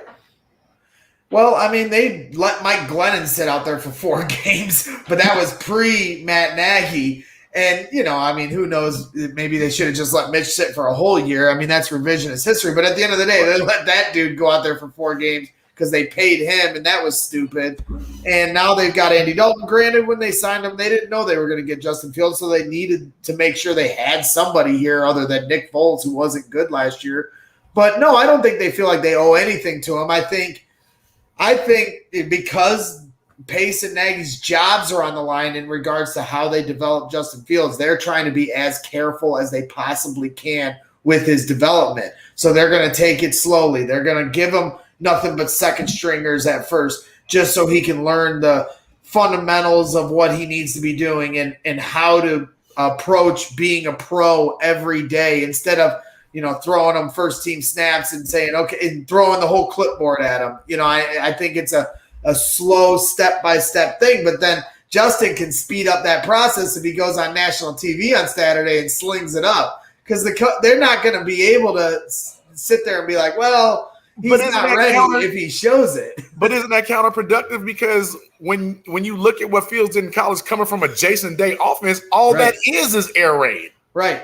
No, that's what I'm saying. Fellas? They got the back, Deshaun Watson. I can see you. I can see the mouths moving, but I can't hear you. Who, me? You can't hear any of us. I can hear you, but can you guys hear me? Yes, we can hear you. Yeah, we can hear you. Yes. Yep. Can you hear us? Okay. I don't know what's going on. You can't hear us? Okay, anyway, go ahead, Greg. Keep going. No, So, I, right, so like I was saying, completely agree with you as far as the Ohio State assessment. I'm good. Listen, I don't know what Terrence is saying. I know he's letting me have it. No, go ahead. J.I. Go ahead, Greg. Okay. I'm gonna go out and then come back in and see if I can fix it. Okay, he's gonna go out and stay out. Okay, go ahead. No, I completely agree with your assessment. I mean, this guy's played in national championship games. They got the Deshaun Watson this time. They passed on it last time. This time they got lucky, and the reverse Watson happened this time. And you had a team, pass on Justin Fields for Trey Lance. So I do believe that they're just trying to be cautious, but it's only a matter of time. I pegged it as week 4 against the Lions that is when Justin will come in. And I just do think it's because they want to make sure they get their ducks in a row when it as it pertains to the offensive line and the run game. Let's get those things established, and then Justin can come into a good situation. I know most fans are going to wring their hands at that, but I just think that's where their mindset is at this point. Now, I do believe that Justin can change that mindset by showing how ready he is. But no, I agree with Shane. I was just about to say I agree with Shane too. I do too. Those motherfuckers Pace's ain't losing their jobs. But no, especially this year. And I think Pace's job is safe for a few years now that he was able to right the wrong of getting Justin Fields in. Yes, now, he bought himself some time. Now, Matt Nagy, I think that's a different discussion. Does he have a year? Sure. Next year, if he brings in Justin Fields in week 3 or 4, what's up? Everybody can see and hear me. Still can't see and hear you guys. What the fuck? Take your cord, man. But in regards to Nagy's job safeness, if they bring in Justin Fields in week 4 and he plays the whole season, and Justin shows he has this immense talent, but the offense is still erratic. The offense isn't balanced, and Matt Nagy's still doing the silly 3rd and 1 calls and that kind of stuff, and the players start pointing fingers like they were last year again.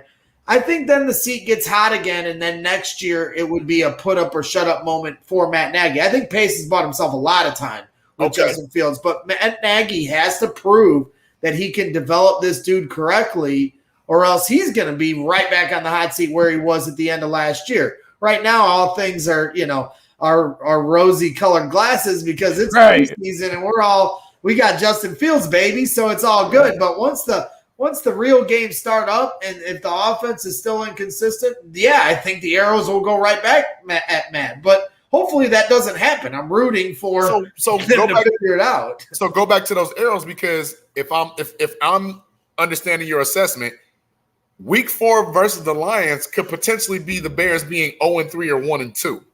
Yeah, it could be. I mean, then you pull the trigger prematurely because you're like, oh my God, what am I supposed to do? We're losing, blah, blah, blah, blah, blah.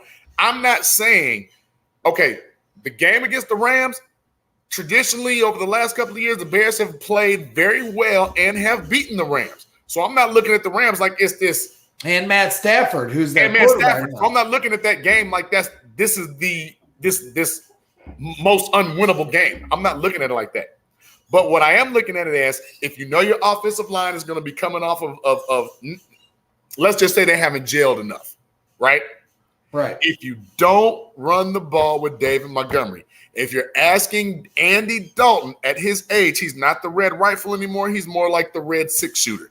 If you're asking him to throw the ball 40 times, you're doing your team a disservice. Yeah, they'll lose. They're doing your team a disservice. And Matt Nagy promised that he's going to start giving them 20-plus carries a game. Now, he's said things in the past on different shows in other off seasons that he was going to commit to running the ball, and he doesn't because his first instinct is to go back to that. 2 games I can remember that you'll know from note. That first Vikings game, which was like, duh, if we run the ball, we win. Right. Duh.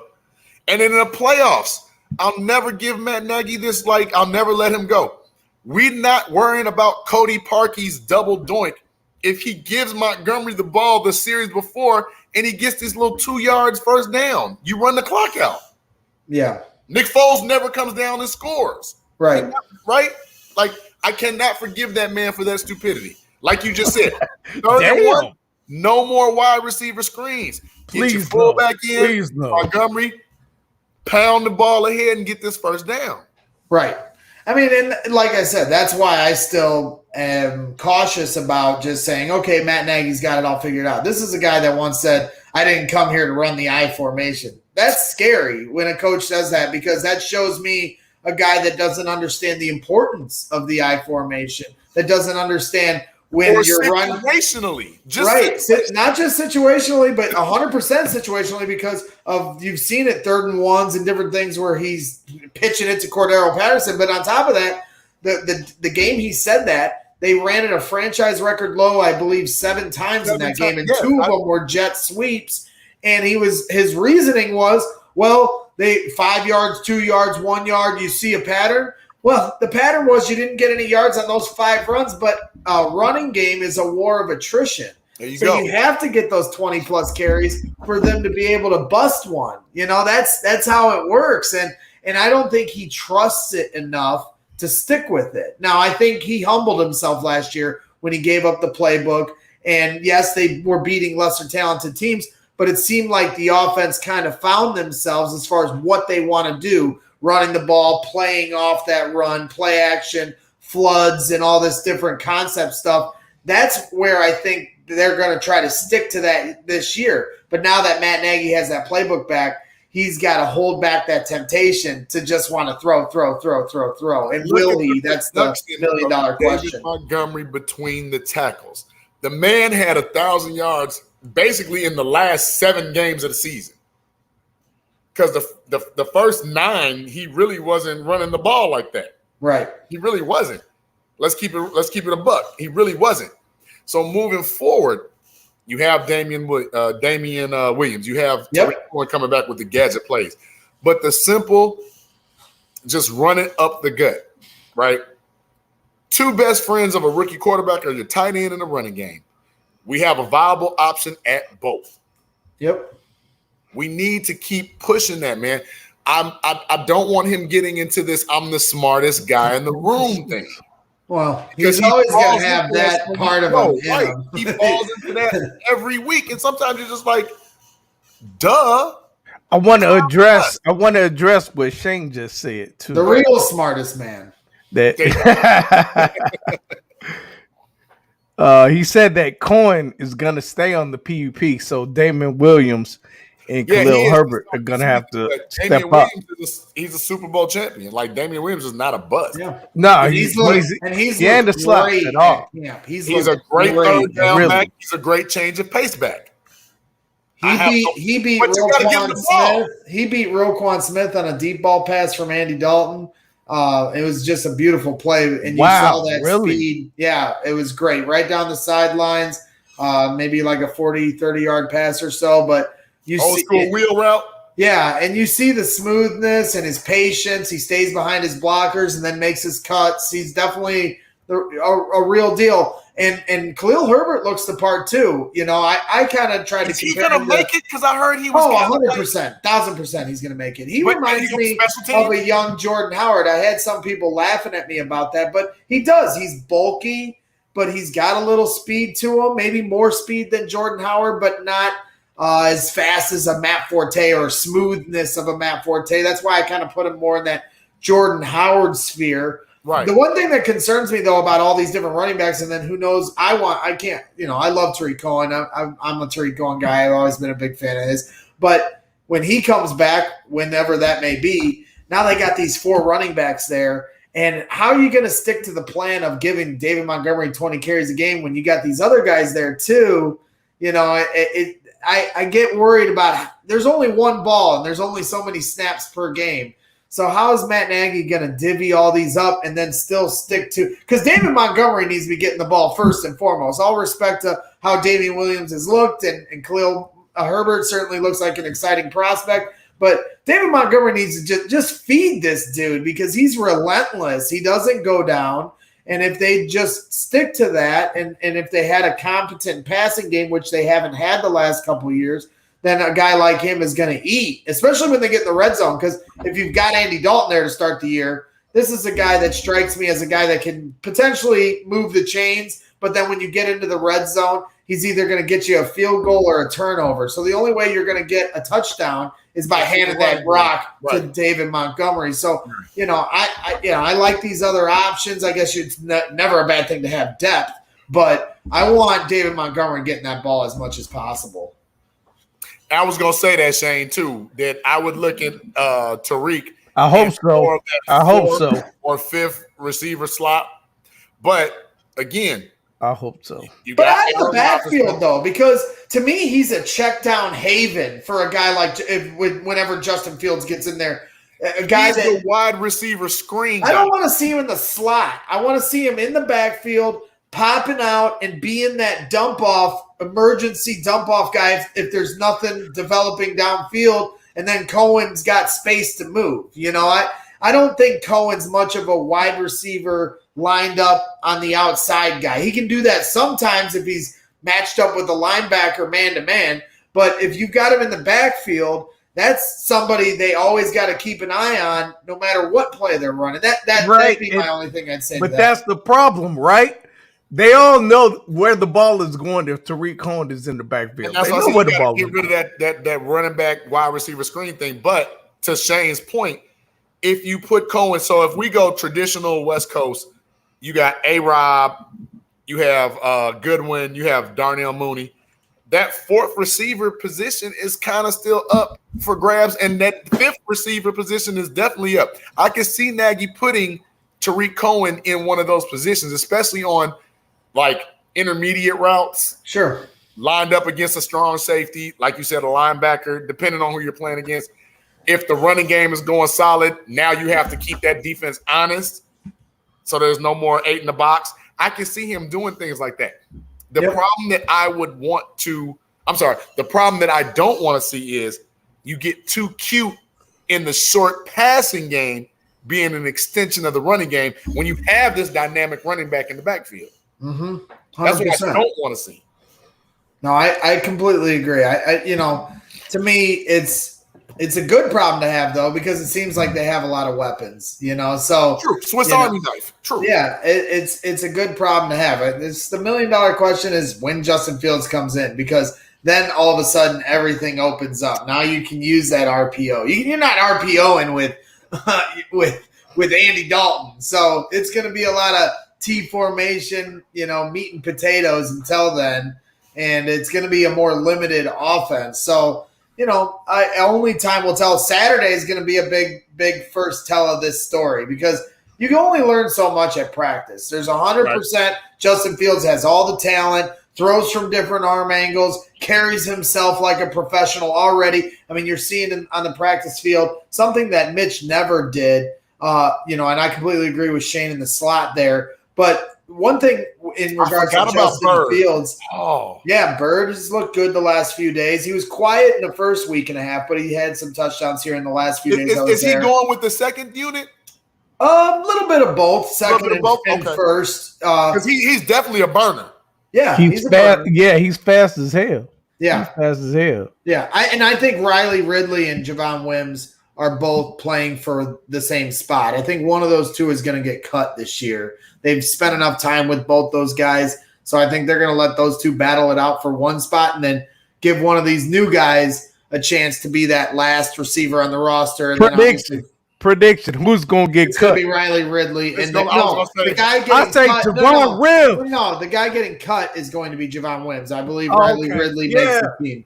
That's who I'd fucking pass. He missed that pass against the Saints. I'll never forget that. I mean, if you're going to trade Anthony Miller for the fight, what Javon Wims did last year was more embarrassing Yeah, it was 10 times worse, especially the way he had to be like escorted off the field. You know, to me, he should have been cut on the spot there. Yeah, yes. And now he's still hanging around. And I think that Ridley will win that spot over him and then let one of these new guys. I'm rooting for John Vea Johnson. Well, he has to now. Personally, If you think about it, Greg, because remember, Ridley had a problem getting on the field without any incidents. Right. So now Wims has the incident as basically 2 strikes against him, plus a major drop in a pivotal game. Exactly. Javon Wims, you're not going to get much from him on the trade block. You're just not. No. So hell no. no reason to put him on your practice squad. Hell no. So you cut ties with him, and like you said, you bring in the other 2 rookies to let them. Yeah, you got guys like Rodney Adams, and there you go. And like I said, I keep bringing up John Vea Johnson. I'm only bringing up John Vea so much because he's from the region. I know Shane will make fun of me, but yeah, that's where I reside is Northwest Indiana. Riley Ridley is going to see a lot of special teams then. Yeah, I mean, he'd have to if he's going to be making the 6th or 7th spot on the roster. He will have to play special teams. Exactly. So, but he's definitely developed a rapport with Justin Fields, playing on the second team a lot. And that was one thing I wanted to point out with Justin that I do find interesting is one thing you never saw with Mitch, especially in his early years, and really ever, is, he was a leader as far as just being able to have the respect of the teammates, but when a play was over and something didn't go right, I never saw the way Justin Fields will run up to a receiver and tell him. You'll see him like, I don't know exactly what he's saying, but you can see how he's emphasizing to the receiver what he needs them to do. Mm-hmm. And it's very exciting to see that because it shows his poise and confidence in what he can do. His command.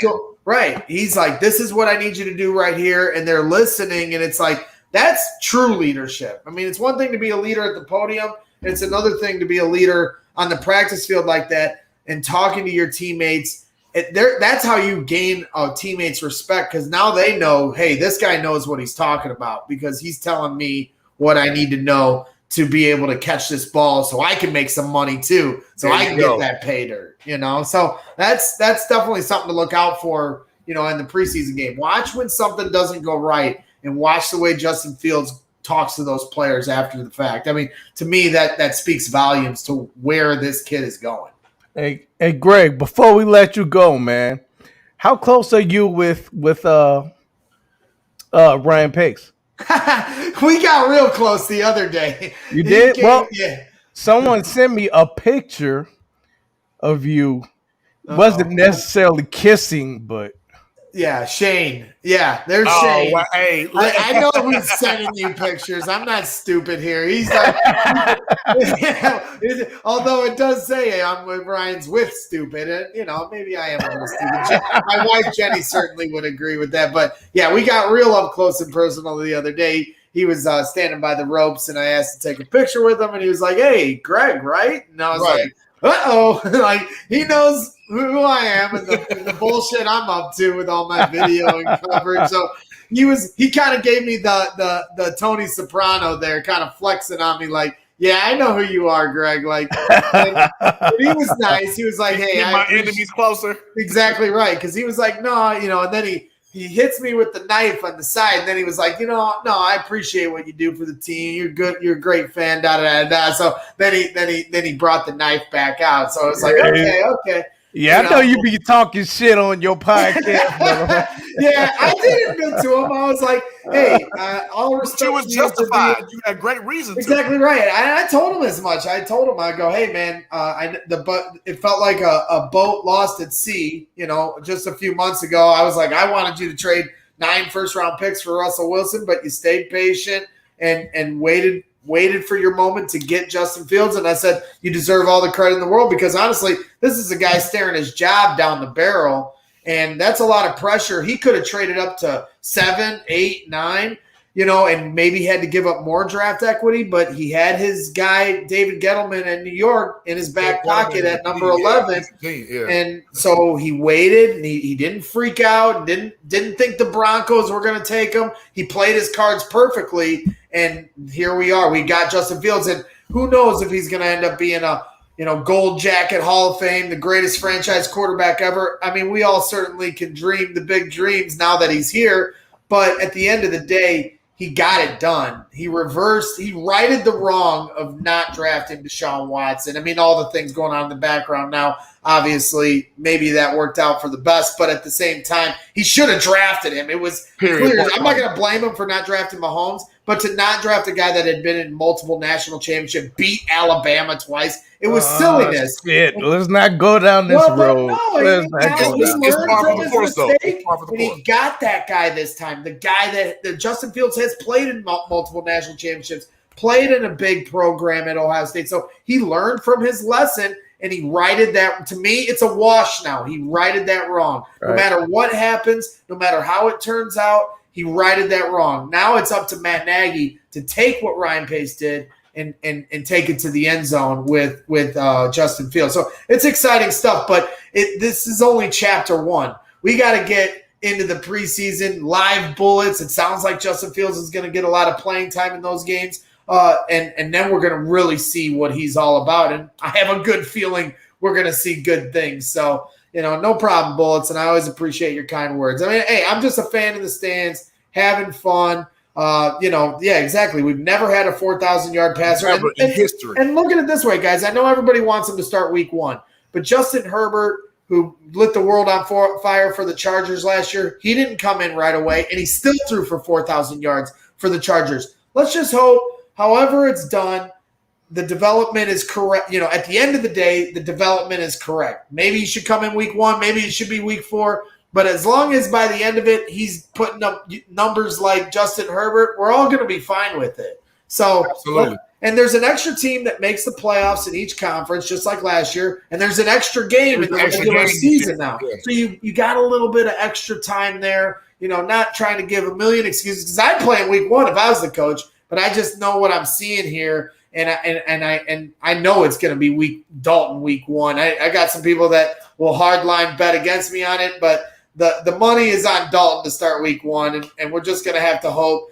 that it doesn't take too long, as far as when Justin's ready and that offensive line is ready for Justin. I think those are hand in hand in that conversation. Oh, they're mutually exclusive for sure.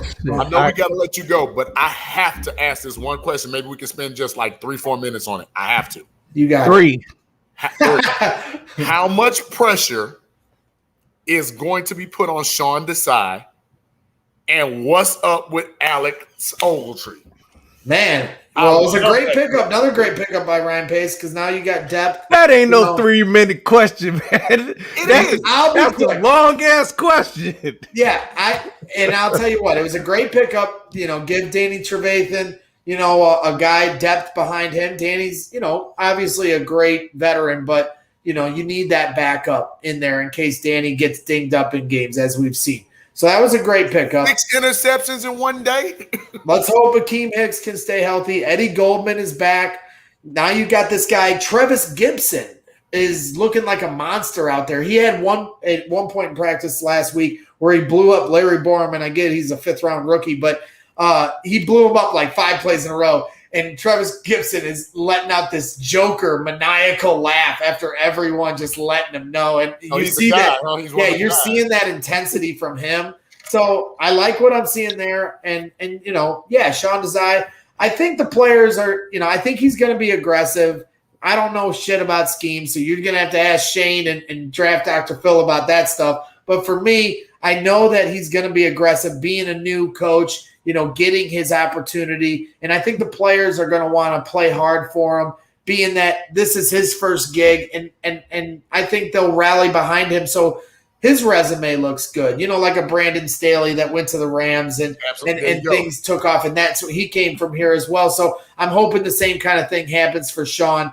But, as far as what his scheme's going to be, I have no idea. I mean, the corners are certainly something that's going to be interesting because they've let go of Kyle Fuller, but Eddie Jackson returned to practice today.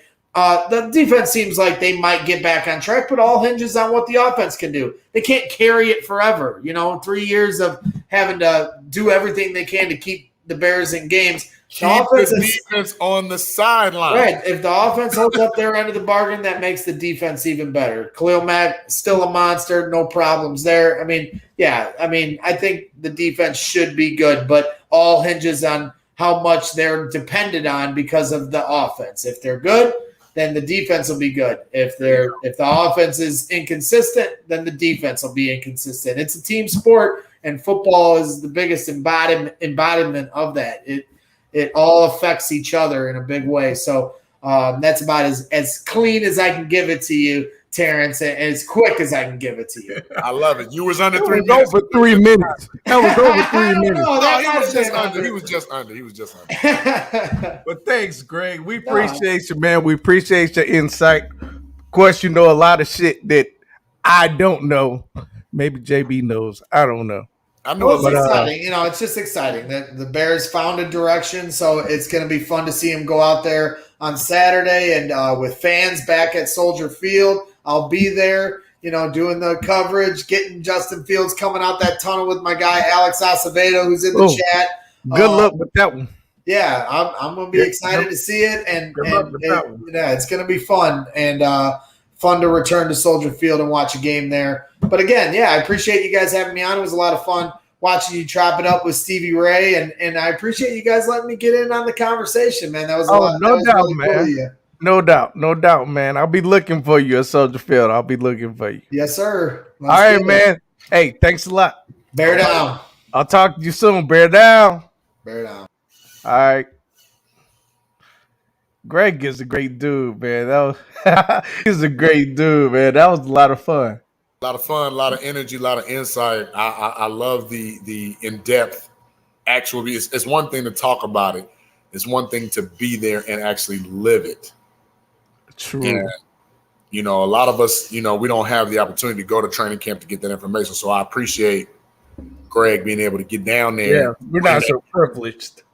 Right. I appreciate him to be able to get down there and bring that back to us. For us true Bears fans that really do want to know what's going on. Right. Media and the papers don't tell us everything. Hell no. They don't tell us everything, man. So I think we might as well. No, I'm not going to the game Saturday. I don't go to preseason games, man. We get those tickets away.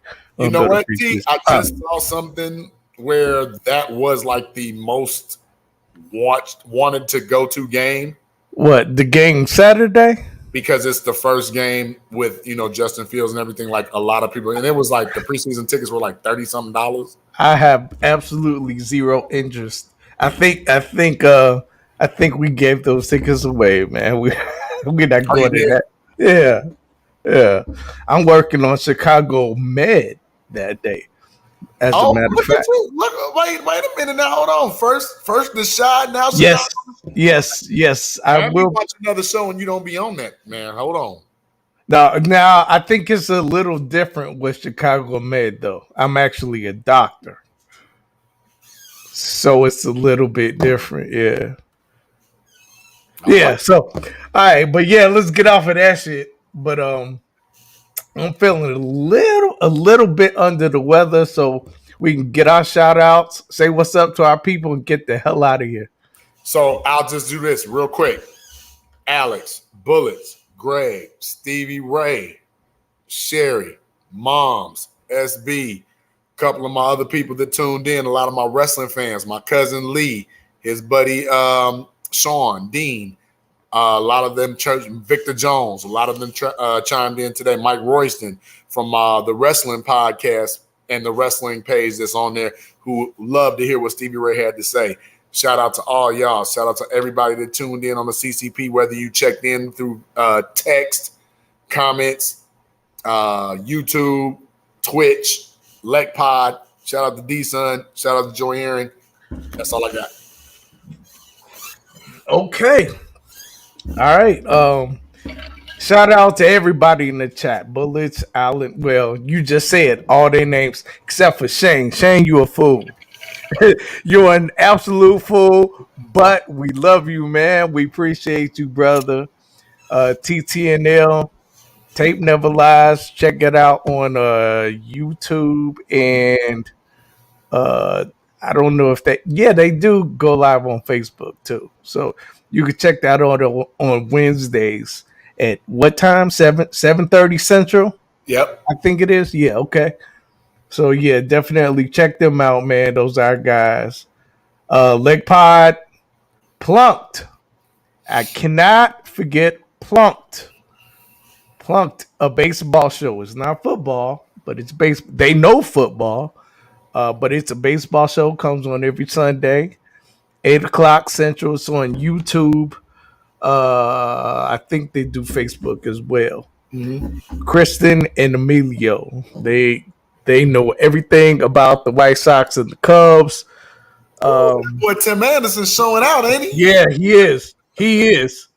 So definitely check out that show. Emilio is a White Sox expert. He loves Tim Anderson, and yeah, it's a funny show. It's a good show. It's very insightful.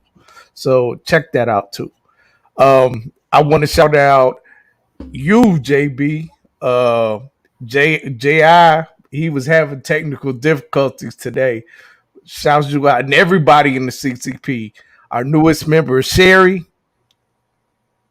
Yeah, she was dope with the rundown too. Wasn't she though? Yeah, the Olympic rundown. Well, the track in the Olympics. That rundown. She was dope. And now, hold on. Shameless plug, but you got to do it. We can catch them on Wednesdays moving forward, possibly. Well, it's in the works. It's in the works, but yeah, potentially it would be on Wednesdays at the same time that we do ours on Tuesday. So it will be kind of like a double header. Us on Tuesday, then them on Wednesday. Them is Sherry and Konisha. So that's in the works right now. It's not in stone yet. Shout out to our CCP women. Definitely holding it down. Who am I forgetting? Morris Beer. Morris. Speaking of Morris, super producer. I had Kenneth Davis of that. Yeah. He actually did a short video for Morris. I can't wait to see it. I'm gonna get that tomorrow, and I will make sure that I put it on the podcast next week, and I'll speak more on that in a second. But AB, definitely AB. I think we said you, did we? I think I said the whole CCP family, but I guess AB wanted a special. He wanted to be pointed out. So yeah, definitely you, AB. I mean, come on, I'm pointing them out. And come on, man. This show don't move without you, AB. It don't move. Tilly's, definitely Tilly's. I had the pleasure of hanging out with Sean Sierra at Tilly's on Saturday. So y'all did link. Yeah, we linked. And yeah, it was a good time. We had a good time, man. So shout out to Sean and the Sports Zone. Big things in the works with that. Stay tuned. Shout out Pops, Mom. That's it. Oh, everybody else I did forget. Oh, SP, Miss Sandra. Lisette. Oh, Lisette. I can't forget Lisette. That's it. So I was saying next week.